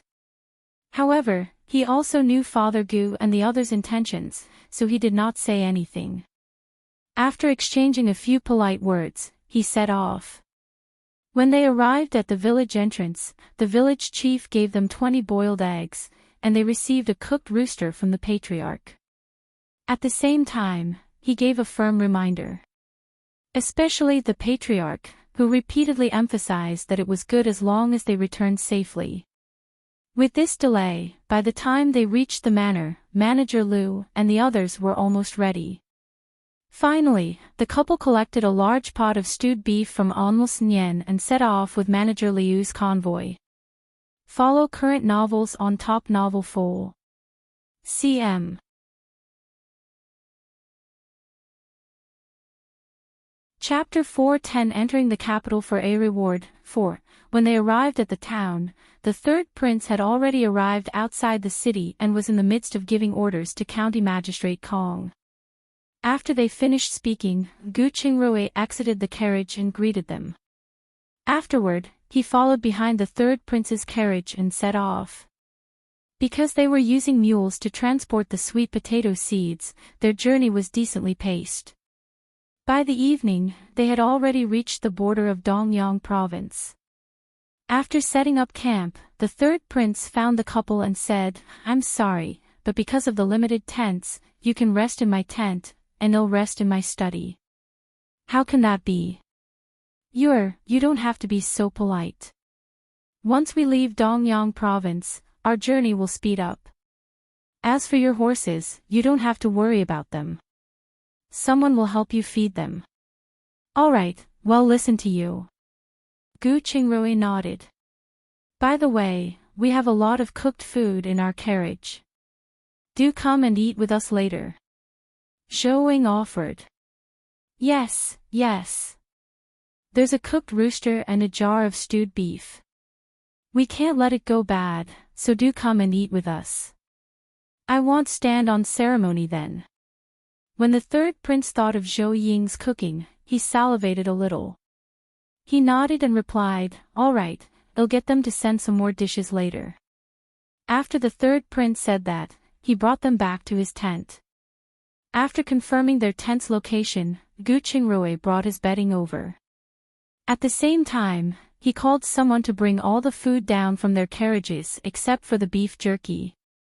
When they returned to their carriage, they separated their portion and sent the rest to the kitchen, especially the meat floss. When added to soup, meat floss not only improved the flavor but also increased the nutritional value. That's right, the soldiers' meals at night were thick soup with flour dumplings, while their dry rations were reserved for during the day. Of course, they had a small bowl of soup each, and the third prince's eyes lit up after taking a sip. After many years stationed in Dongyang, he knew it was considered great if the troops down below could fill their stomachs 70% to 80% full. They were also restricted to eating meat only on special occasions. However, it would be different if it was this meat floss. The soldiers could still eat meat but would consume less. The main point was that the taste was great.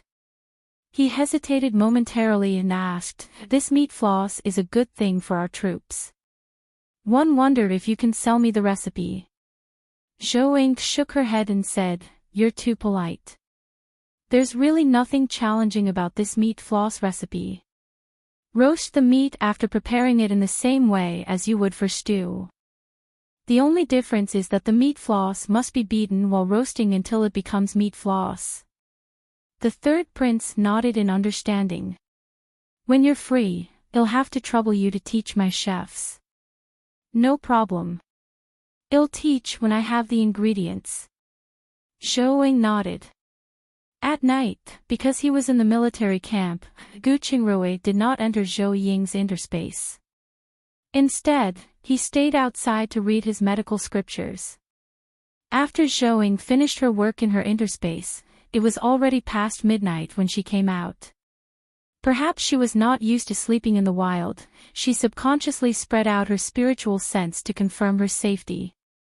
Her spiritual sense had already reached a radius of about 100 miles, and she could see everyone's every move clearly. What she didn't expect was that she didn't need to go through her warehouse in her interspace to follow the people's faith anymore. When she looked over at the third prince, she saw the purple glow around him getting heavier and darker. However, the spot between his eyebrows had a black-red tinge.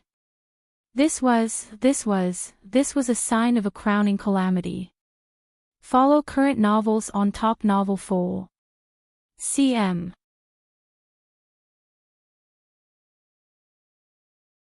Chapter 411 Entering the Capital for a Reward, 5. The next day, Zhou Ying informed Gu Qingrui of what she saw, and the two began to pay attention to every move around them.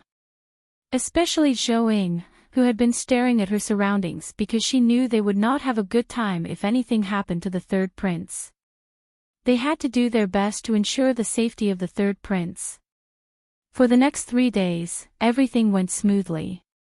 However, the black-red color between the third prince's eyebrows became thicker and thicker, and Zhou Ying knew this was the darkness before dawn.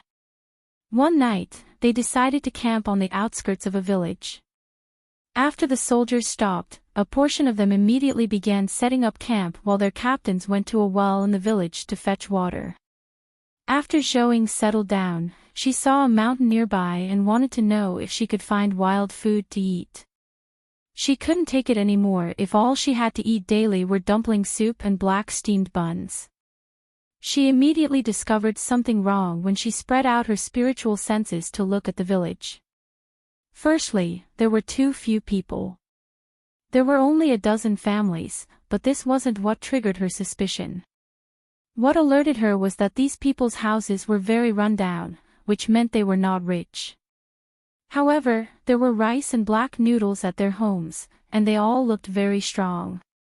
This was especially true for the laborers. Not only were they strong, but they all walked with a similar footwork pattern. They were not ordinary farmers. After that, she carefully searched the village and soon found an old man hiding in a house that was almost in ruins, staring at the captain as he fetched water. His expression was a mix of excitement, nervousness, and seriousness. It was evident that he was up to no good. Zhou probed her senses into the well. The water was clear, and she did not find anything unusual. But when she raised her head to look at the captains, she didn't expect to see their brows covered in a black cloud. Could it be? She found Gu Qingrui and told him about this. I suspect that there's something wrong with the water. It might have been drugged. What should we do now? Don't fret. I'll think of a way. Gu Qingrui turned around to look for the third prince and obtained his permission to enter the village to buy some vegetables. He brought 10 soldiers and walked into the village. As soon as he entered the village, he quickly understood why Zhou, who had no experience in investigating, could find the problem. These people were too abnormal. How could they look this muscular in a year of such disaster? He could also faintly sense the killing intent coming off their bodies. These killers were probably disguised as laborers. He looked for a woman and asked, "Miss, do you have any extra vegetables at home? Can we want to buy some?" No, you guys, hurry up and leave." The woman glanced at him and ran away in a panic. At the same time, when the people on the street saw this, they immediately turned around and went home. Only a few men stayed around, busy cutting firewood or repairing roofs in the village.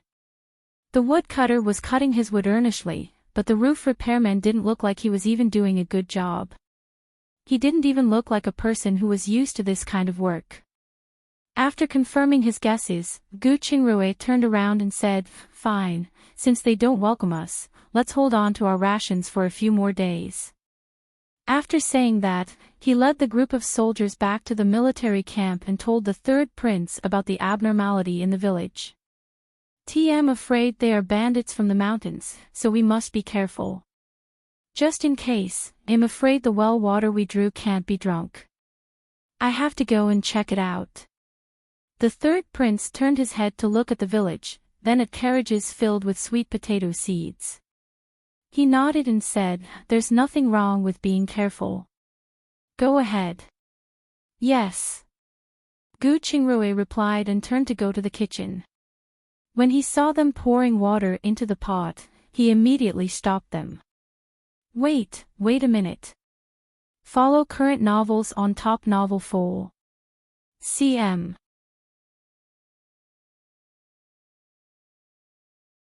Chapter 412 Entering the Capital for a Reward, 6-0, Dr. Gu. What brings you here? At this moment, the plump kitchen chef called out. There's something one need to do. The village is desolate, so for safety's sake, I'm here to check if the water is drinkable. This water looks so clear. It should be fine, right? Being clear doesn't mean that it's fine. It's better to be careful. The fat kitchen chef saw that he was insistent and did not object. Instead, he urged, "Then you better hurry up, thousands of brothers are waiting to eat. It'll be quick." Gu Qingrui responded and then asked them to lower their heads to take a sniff. As expected, there was no smell. As for testing the poison, he didn't do that personally. He wouldn't fare well if it were poisoned, even if he did not die. At this moment, a lizard happened to pass by. Gu Qingrui went forward and grabbed it. He poured a bowl of water and threw the lizard into the bowl. When the fat kitchen chef saw this, he wanted to stop it, but he shut his mouth as he reached out his hand. The lizard rolled a few times in the water and quickly stopped moving. The vitality of these wild critters was resilient, especially when this lizard wasn't in deep waters, being in such a shallow bowl. If nothing had been wrong with the water or it had not been poisoned, it would not have died this quickly. The fat chef was stunned when he saw this. At the same time, a cold sweat broke out on his forehead. Who wanted their lives? Coincidentally, the third prince followed them in. His heart sank when he saw this scene, and he roughly understood what was happening. This kind of poison was precious and not something ordinary people could come into contact with. He said, "Don't move. Use the water we brought with us to cook our dinner, and be careful not to use these buckets anymore." After saying that, he turned around and walked out. "Yes, sir." The fat chef immediately responded and called everyone to bring their water in. At the same time, Gu Qingrui also walked out with that bowl. He studied it on the way back but still could not determine what poison it was. The third prince called a few generals over, then asked them to pick some elite soldiers and arrange for them to set up a trap. Of course, it would be best if they could catch the perpetrator alive and find out who the mastermind was. They would still send them before the King of Hell if they couldn't capture them alive. On the other end of the line, Zhou knew she couldn't go out anymore after this incident. She just returned to the camp and took some water from her interspace to wash up. She saw Gu Qingrui come in with a bowl and asked curiously, "It's the well water, and a lizard was poisoned to death after being inside it. Unfortunately, we don't know what kind of poison it is. It's fine as long as we know we can't drink it. I sure wonder who the perpetrator is. It's hard to say." The third prince himself has many military merits and has contributed a lot to promoting the white sweet potato. Perhaps he has threatened the interests of some people. That's true. It looks like we have to be careful from now on. Yeah, we won't be able to sleep well until this matter is over. After that, with Zhou guarding him, Gu Qingrui went into the interspace to find out roughly what kind of poison it was. However, he could only confirm that it was a poison extracted from a plant. As for what kind of poison it was, he still needed to verify it in detail. After dinner, the third prince walked in and said, "Tonight, you guys go to the kitchen and hide. No matter what happens, don't come out. All right, be careful." Gu Qingrui nodded. He took out a packet of poison powder and handed it to him. "This is a powder that poisons the wounds. You can put it on your swords." The third prince shook his head after hearing this. He disdained to do such a despicable act. Gu Qingrui saw this and did not force him. He just placed the bag of powder on the only bed in the tent, then turned around and walked out with Zhou. Follow current novels on Top Novel Fole. CM.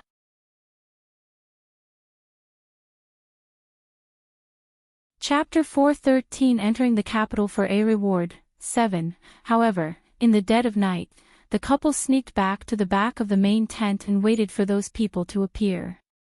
At the same time, Zhou used her spiritual sense to monitor everything in the village. Sure enough, a few figures sneaked into the camp just after midnight. When they saw some bodies lying on the ground, they did not check them carefully. Instead, they kicked it to the side and rushed to the main tent. After entering, it was quiet inside. One of them said, "It looks like we succeeded. We must see the corpse.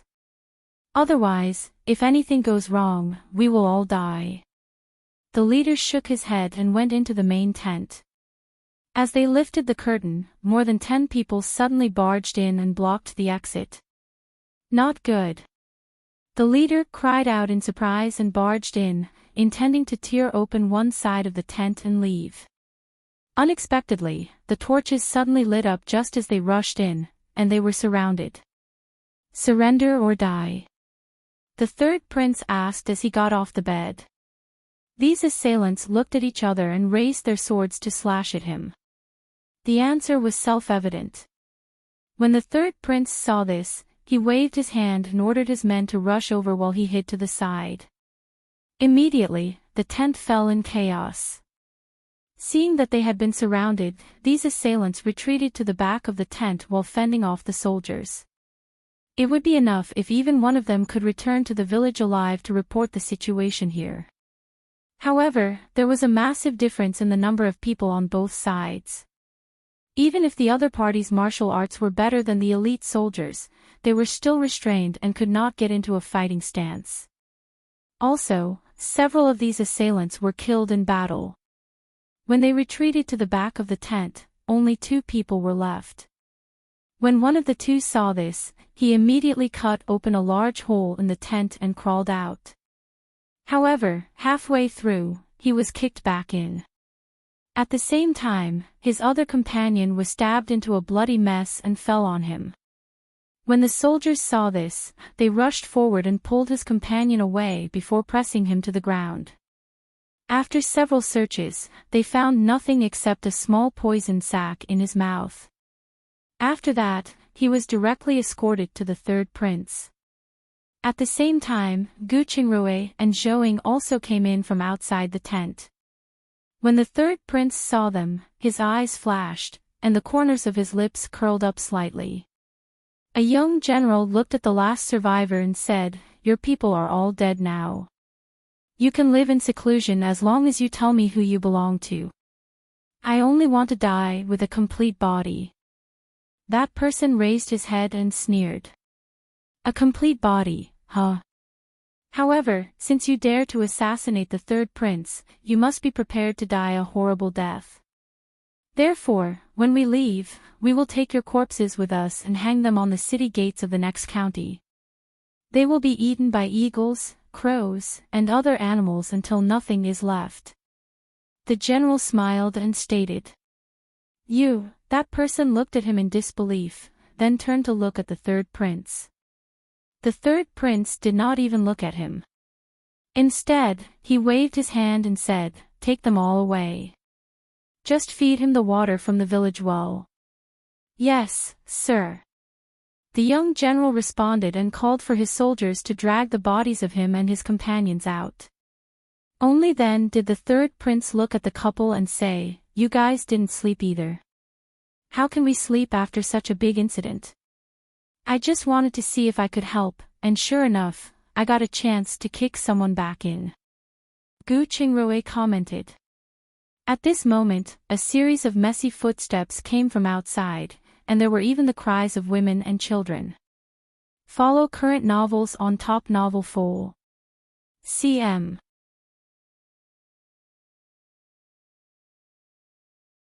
Chapter 414 Entering the Capital for a Reward, 8. Come with me to help on this, then. After the 3rd prince finished speaking, he left the tent. The couple knew the villagers had been captured and immediately followed him. The 3rd prince asked the leading general, "Have you brought everyone?" "Yes, I brought everyone from the village." The general nodded. The 3rd prince nodded and sat on a carriage parked at the side. When the general saw this, he went forward and swept his gaze across the crowd. "This is the 3rd prince, he will let you all go as long as you tell the truth. Otherwise, don't blame us for giving you a taste of your own medicine." At this moment, Zhouing spread her spiritual senses to look at everyone. Most of them had panicked looks on their faces, and their eyes were filled with despair. Only 2 people looked afraid, but their eyes were filled with coldness and a murderous intent. There was no hint of panic. Soon, someone came with a bucket of water. The general pointed and said, "Look at how clear the water is, but it was poisoned by you all. What a pity." "We didn't," an old man raised his head and refuted angrily. When Zhouing saw him, she remembered that he had been monitoring the captain as he drew water in some ruins. She poked Gu Qingrui, and he immediately thought of the old man she had mentioned before. Thus, he went forward and scooped out a bowl of water. "Very well. Drink this bowl of water, and I'll believe you." The old man snorted coldly. "Child, how can you be so rude? I'm already so old. If you let me drink cold water, wouldn't that make me have a stomachache?" "How do you know it's cold water?" "It's boiled, and it just cools down. You won't get a stomachache. Don't worry." After finishing speaking, Gu Qingrui lifted the bowl to the old man's mouth. When the old man saw this, he immediately took a step back. When the general saw this, he immediately understood that the old man had probably participated in this sabotage. He went forward to take the bowl from Gu Shengruo's hand and then gave a soldier who was holding the old man a look. The soldier understood this and held him down tightly. When the general saw this, he pinched the old man's chin, pouring the bowl water into him. Although the old man struggled with all his might, he was still forced to drink a few mouthfuls. Another person hiding in the crowd saw this and shook off the soldiers beside him. He then quickly rushed out of the crowd. He pulled an iron hairpin from his hair and quickly rushed out of the crowd to stab the third prince. The third prince was slightly surprised but still dodged to the side and simultaneously kicked the assassin in the chest. Although the assassin managed to dodge the kick in time, he staggered back a few steps before stabilizing his body. When the soldiers saw this, they immediately protected the third prince behind them, then raised their swords and rushed over. When the assassin saw this, he knew he no longer had a chance. He took a bag from his pocket and was about to throw it at everyone. When Zhou saw this, she immediately shouted, "Step back." She then used her slingshot to shoot at the assassin's hand holding the bag of powder. Although the assassin had thrown the bag of powder out, it didn't get very far. Instead, the bag of powder fell around him. At the same time, the soldiers retreated. They later saw the assassin suffocating. He clasped his chest tightly and laid down stiffly a moment later. "What's this? Why is it so poisonous?"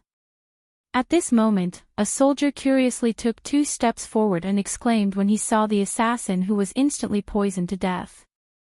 "If you don't want to die, stay away," Gu Qingrui warned. "Dig up a trench and bury him immediately," he ordered. A few soldiers close to the assassin felt their hair stand on end when they heard that. They immediately took an iron shovel to the side and buried the body and powder.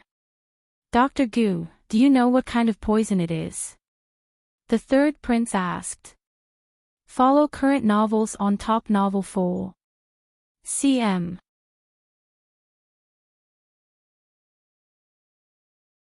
Chapter 4:15 Entering the capital for a reward. 9. According to his symptoms, he's most likely been poisoned with a powder made from the extract of the sap leaves of a tropical tree called the poison arrow tree. Its effect is to paralyze the heart, coagulate blood, seal blood vessels, and finally suffocate a person to death. Its toxicity is even more potent than that of a 5-paced viper. As long as it touches you briefly, it can kill you. Gu Qingrui had just finished speaking when the old man twitched violently and kicked his leg out. The way the two died was similar, but one was fast, and the other was slower. It seems that the poison they were poisoned with came from the poison arrow tree, but in different forms. The third prince asked thoughtfully, "You mean this thing comes from the tropics?" "What do you mean by tropics?" "The tropics are places that are very hot all year round. For example, the south of the Ming dynasty is especially hot and humid." "South?" The third prince's face turned solemn when he heard that. He looked at his general and said, "Continue the interrogation. If they don't speak, let them have a taste of this poison from afar." After speaking, he brought Gu Qingrui and his wife back to his tent. When the villagers heard this, they were shocked at first. However, when they saw that the outsiders were all dead, they immediately cried and told them what had happened during this period. About 3 days ago, 8 men with knives came to the village and killed all the strong laborers in the village. They would then hold the children of each family hostage to control them. If anyone disobeyed, he would kill their entire family. At this moment, the woman who had previously refused Gu Shengru's request to buy groceries kneeled and said, "Please let my child go. He's the only child of our 2 families." "Mrs., hadn't the third prince had already given orders that only those who don't cooperate will be killed? We won't kill those who cooperate." The general went forward to help her up. "Really?" "Of course, the third prince's words are always true. I know the situation in the village. If you want to know anything else, just ask." The woman immediately wiped her tears when she heard that. The young general's mouth twitched, and he thought inwardly, she's sure good at controlling her tears. Thus, he asked directly, do you know who these outsiders are? Or did they reveal anything? I just know about the old man, and he's the butler of the Liu family in town. The land in our village belongs to the Liu family. Yes, on the surface, the Liu family appears to be benevolent, but that couldn't be further from the truth. When the son of the Liu family sees a girl he likes, he will force her to marry him. If a girl marries him, he won't care about the girl anymore after the novelty wears off. If the girl is lucky, she can still live if she has given birth to a son or a daughter. She'll die or become a servant if she's unlucky. A girl in our village was killed before. Her brothers went to reason with the Liu family, and in the end, the entire family was forced to death. Forced to death. That's right. They didn't rent the land to them anymore or let them go out to look for work. The problem is that local ruffians and hooligans are repeatedly making trouble for that family, so, do you know the identities of the others? The general nodded and asked. I'm not sure, but the butler is quite respectful to them. Yes, Butler Liu seems to be afraid of them. The general listened for a long time, but there were only two valuable points. One was Butler Liu's identity, and the other was that Butler Liu feared those strong men. After that, they asked the third prince for instructions. Ultimately, the third prince lets these villagers go after ordering them to keep this incident a secret. The third prince and his group did not set off the next day. Instead, they sent soldiers to town to investigate the Liu, dressed as farmers. Follow current novels on Top Novel Fole. CM.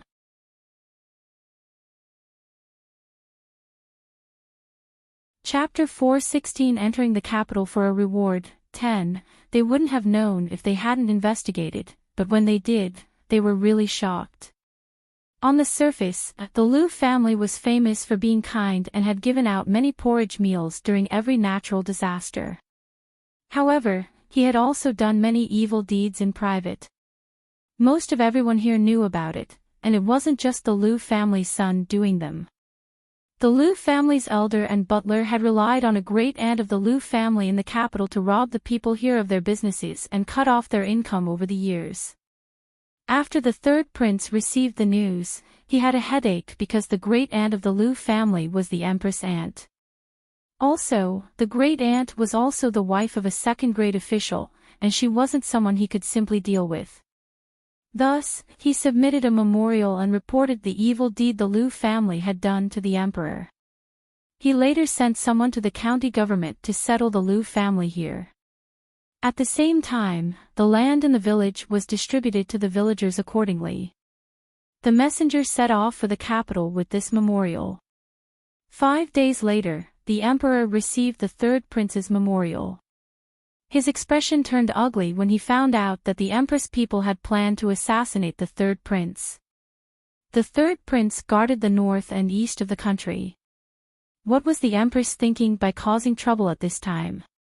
Did she want to break the balance that he had painstakingly established? After that, he informed the empress about this matter. As for how to deal with the Liu family's great aunt, he left it to her to do as she saw fit. When the empress found out, she cursed inwardly about the Liu family's dumbness. She also knew that she had angered the emperor this time, so she had no choice but to take away great aunt Liu's mandate and ground her for a month. 10 days later, the third prince's group arrived at a large canyon and looked at the steep stone walls on both sides. Before the third prince entered the canyon, he ordered his men to stop and set up camp by a small river. He also sent people to the mountains on both sides to see if there were any ambushes. He did not believe that these assassins would attack only once. After settling down, Zhou Ying looked for Gu Qingrui and asked, "Should we go to the river to see if there are any fish? If there are, we can have something more substantial for our meals." Gu Qingrui knew that she wanted to go out and walk around. Honestly, he was also a little tired after rushing all the way. He nodded and said, "All right, let's go find the captain and ask for a basket." After saying that, the two of them went out. When he returned with a basket, he happened to bump into the third prince. After understanding his purpose, the third prince also followed them to the river. The river was wide but not deep, with the water only reaching Zhou Ying's waist. The fish inside the river could be seen with their naked eyes. The third prince looked at the small fish in the water and asked, "These fish look so small. Can they be eaten?" "It's a kind of freshwater white-striped fish. It doesn't grow big, but it's still delicious after frying them." Zhou Ying broke the stale bread left from lunch into small pieces and put them into the basket. Zhou Ying pulled off the scarf on her head, covered half of the basket, and went into the water. Seeing this, the third prince shook his head and did not speak again. Instead, he sat on a rock and looked up at the mountain. Seeing this, Zhou Ying spread her spiritual senses into the water. Sure enough, there was no bigger fish, with the biggest fish nearby being a catfish that weighed about 1 pound. She wasn't picky, so she quickly used her spiritual senses to chase the fish and prawns into her basket. Gu Qingrui discovered that crayfish were also by the river, so he went to the side to catch them. Zhou Ying had already caught half a basket's worth of small fish in a short while, and to prevent the third prince from noticing that something was amiss, she left the river. Although some of it escaped when she came out of the water, there were still 5 pounds of small fish and prawns. There were even a few loaches and eels mixed in, which made her smile with satisfaction. Gu Qingrui saw that she was carrying the basket and immediately ran over to take a look. "What a great harvest! Here, put the crayfish in the basket as well." Follow current novels on Top Novel Full. CM.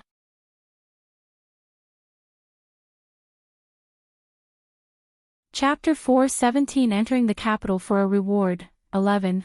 Crayfish, that's good stuff. It seems that the water quality in this area is not bad. Zhou Ying's eyes lit up when she saw the crayfish. Yes, and there are quite a few around. After Gu Qingrui finished speaking, he brought her downstream. As expected, he found a lot of crayfish and some small crabs in the cracks of the rocks. However, it was not the season for crabs, so she did not take them. Instead, she gathered many crayfish and took the opportunity to collect some for the river in her interspace. After collecting them, the husband and wife called the third prince back to the camp. After returning to the camp, they cleaned up all the fish and prawns. Zhou Ying marinated the small fish and made dried fish and dried shrimp. After washing the crayfish, she also marinated them with a spicy flavor. She left some for the young general and brought the rest back to the main camp. They waited for a while because the third prince was not present and only began eating after the third prince returned. However, the third prince only ate dried fish and even discarded the head of the fish. When Gu Qingrui saw this, he removed the shells of 2 crayfish and placed them on the third prince's plate. "Don't just eat the small fish, this crayfish is the real delicacy." The third prince was disgusted by the strange-looking worms but was too embarrassed to say anything, so he didn't eat a single one. When he saw Gu Qingrui giving it to him, he wanted to reject it. But when he saw Zhou Ying eating and enjoying it until oil covered her mouth, the third prince hesitated momentarily and finally picked it up and put it in his mouth. Not only that it didn't taste bad, but it was also smooth and delicious. It wasn't inferior to any seafood Head had before. He suddenly understood why Zhou Ying, a woman, ate without caring about her image. However, he didn't know how to remove the shells of the crayfish and was too embarrassed to ask his subordinates to help him, so he continued eating only the tiny fish. Gu Qingrui looked at his awkward expression and was secretly amused that the third prince still cared about his image. If it were Zhou Huaiming, he would have already started snatching these crayfish. After that, he explained to the third prince where he could and couldn't eat. Since only the tails of the crayfish could be eaten in this season, it was a relatively simple explanation. After trying twice, the third prince found the trick and quickly started eating. In a short while, the large basin of crayfish was eaten up by them. Ultimately, the third prince was still unsatisfied, feeling it wasn't enough. "Third prince, when are we leaving?" Zhou asked. "We'll leave early tomorrow morning. You guys should rest early tonight." After the third prince finished speaking, he asked his subordinates to clean up the bowls and went out. Seeing this, the husband and wife went to the kitchen again to get a basket.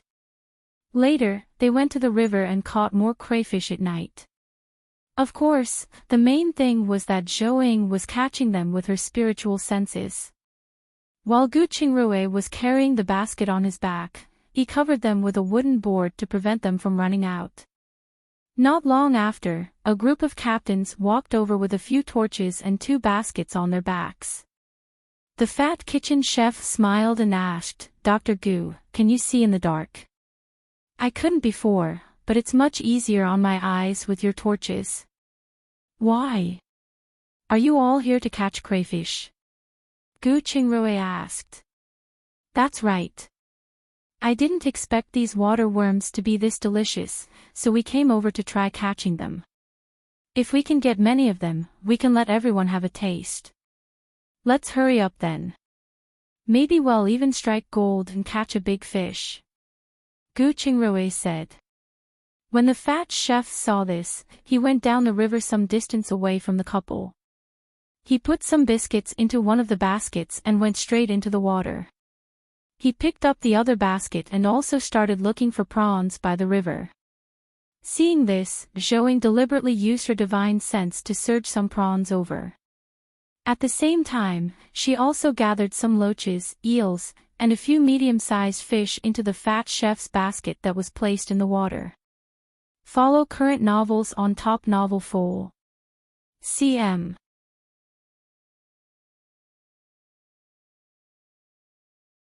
Chapter 4:18 Entering the capital for a reward. 12. An hour later, the group filled 2 baskets with prawns and crayfish and another half basket with assorted fish before stopping. They would be too far from the camp if they walked any further. After returning, Gu Qingrui noticed there were fewer people in the military camp. However, seeing that the captains weren't surprised, he did not ask any further. When they arrived at the kitchen, the group of people sorted out everything they had caught. At the same time, when Zhou saw the fat kitchen chef get all the eels and grind them, she asked in surprise, "Chef, are you going to cook now?" "Yeah, it's for the brothers on duty. There's finally meat to fill their stomachs," the fat kitchen chef replied. "I see, then we'll head back for now. Remember to cover the basket at night. Otherwise, if the prawns and crayfish ran away, it would be a waste." After Zhou finished speaking, the couple returned to the main tent. Through the curtain, they saw that the third prince was still buried in his documents, so they went straight back into their room compartment. After lying down, Zhou was about to enter her inner space when Gu Qingrui stopped her in a low voice. "Let's wait. I don't think it's going to be a peaceful night." Didn't you notice that there are fewer people in the camp today?" "Really? I really didn't. Is there something going on? Why didn't the third prince tell us?" "We're not his soldiers, so he doesn't have to tell us anything. Besides, he's in the camp too, so I don't think there's any danger. Let's just go to bed early." "All right," Zhou replied and laid down. However, out of curiosity, she didn't fall asleep. She used her spiritual senses to probe around. Only then did she realize that there were groups of soldiers lying in ambush on both sides of the cliff. No wonder there were fewer people in camp as they had gone there. But there was nothing unusual on the mountain. She looked at the mountain road, and after confirming that nothing was out of the ordinary, she realized the third prince was overthinking things. After that, she didn't bother checking anymore. However, just as she was about to fall asleep, she heard a low flute sound in a daze. She quickly used her spiritual sense to look around and saw two triangle-headed snakes quickly crawling toward their camp. She was shocked. Although she did not know exactly what snake it was, a snake with a triangular head was definitely venomous. When she heard the strange, rhythmic flute sound, she immediately jolted. She quickly woke Gu Qingrui up and told him about it. Gu Qingrui immediately sat up when he heard that, and he just so happened to see a snake crawl in and pounce on them. He immediately grabbed a glass of water and threw it over. Alas, the snake was faster. After dodging the glass, it darted at them again. Zhou quickly remembered what snakes were afraid of. She knew it was wine, a wine with a high alcohol content. She immediately took out a small jar of high-proof wine and threw it at the snake's head. Although the snake managed to dodge it again, it got dizzy and couldn't get close. Sword.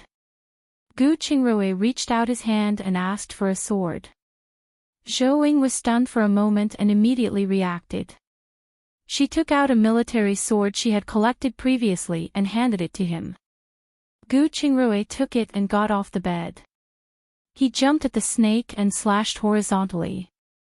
When the snake saw this, it turned around and dodged.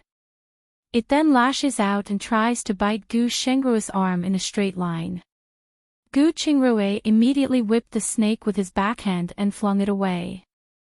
The snake was immediately chopped into two halves and fell to the ground, curled up, and jerked violently. At the same time, the snake's head was still staring at him, trying to bite Gu Qingrui. Unfortunately, without its tail, its mobility was greatly reduced. Very quickly, it was hacked to death by Gu Qingrui, and he quickly removed its poison sac and gall. Follow current novels on Top Novel Full. cm.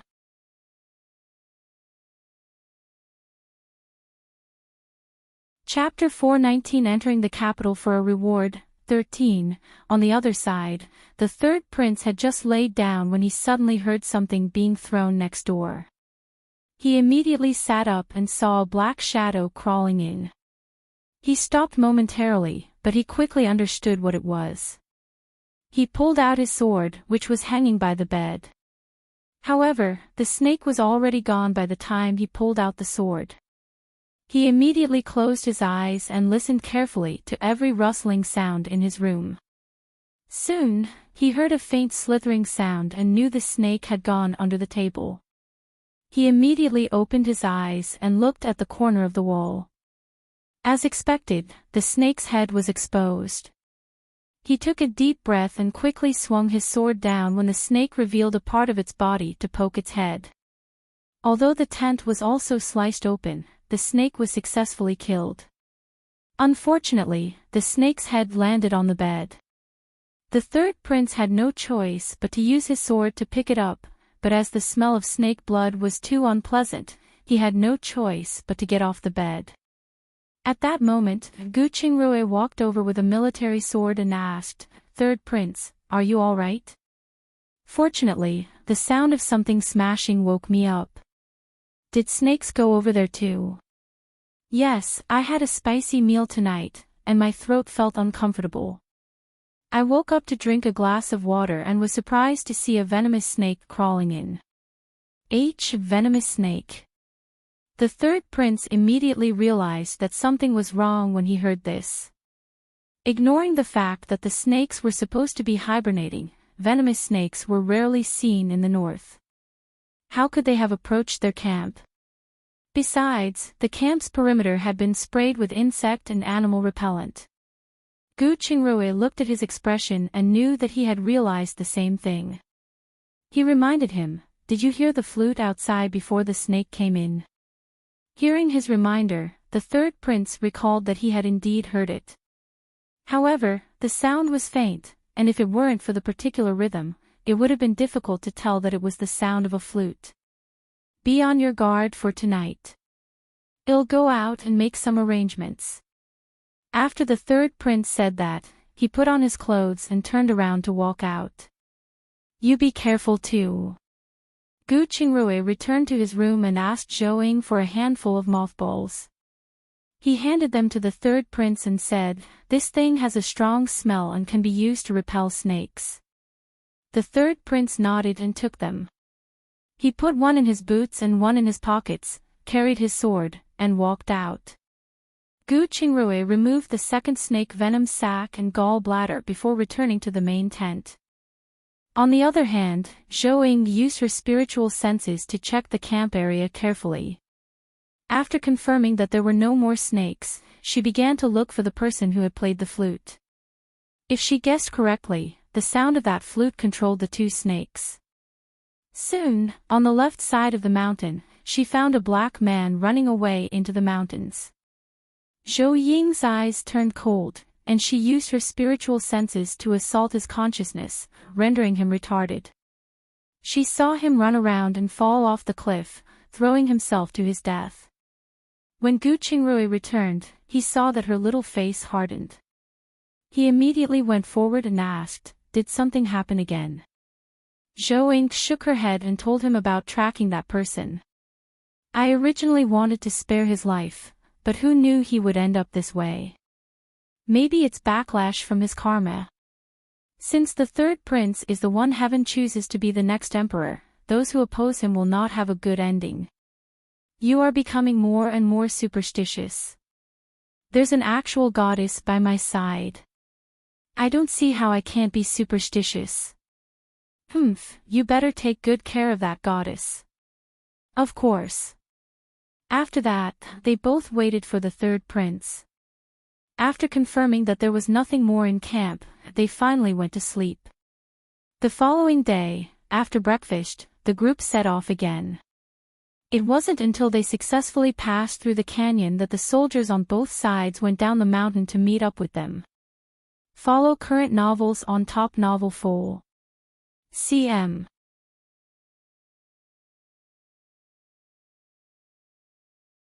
Chapter 420 Entering the Capital for a Reward, 14. Following that, the husband and wife discovered that the closer they got to the capital, the more cautious the third prince became. Fortunately, there were no more accidents.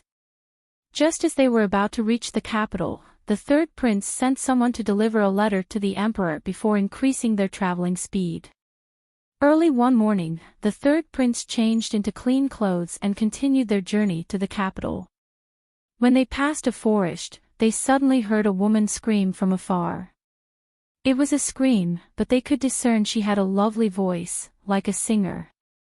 More importantly, Gu Qingrui felt that this voice was somewhat familiar, so he stopped the carriage and said, "Third prince, do you want me to go over and see what's going on?" "Go ahead."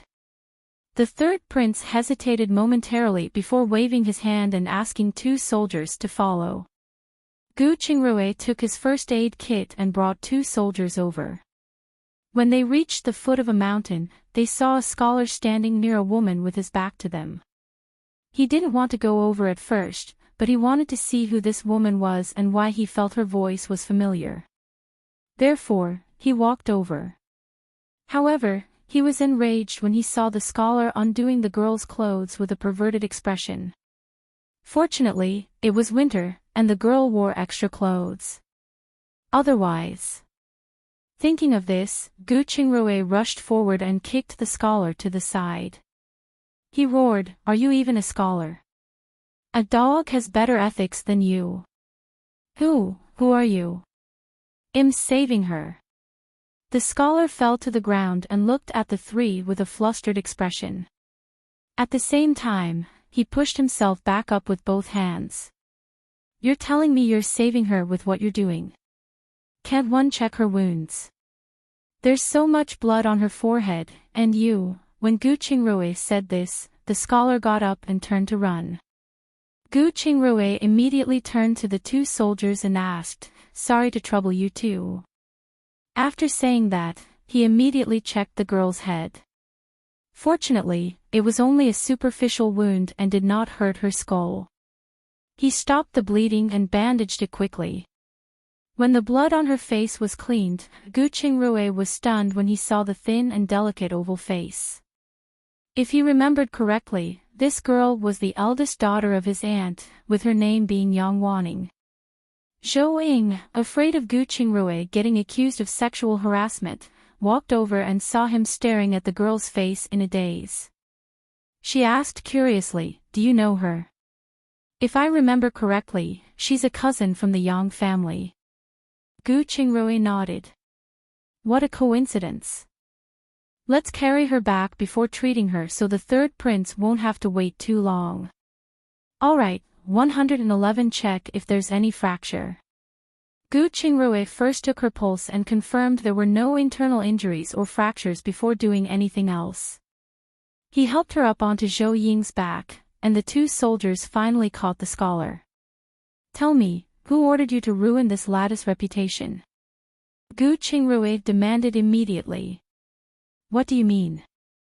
I don't know what you're talking about." Although the scholar panicked, he still pretended to be calm and replied. Seeing this, Gu Qingrui knew he could not quickly get anything out of him, but he could not let the third prince wait too long. He said to the two soldiers, "Let's bring him back and interrogate him properly at the camp." After saying that, he stuffed a large pebble into the scholar's mouth. When the scholar saw this, he panicked and desperately shook his head. However, Gu Qingrui ignored him and chased after Zhou Ying.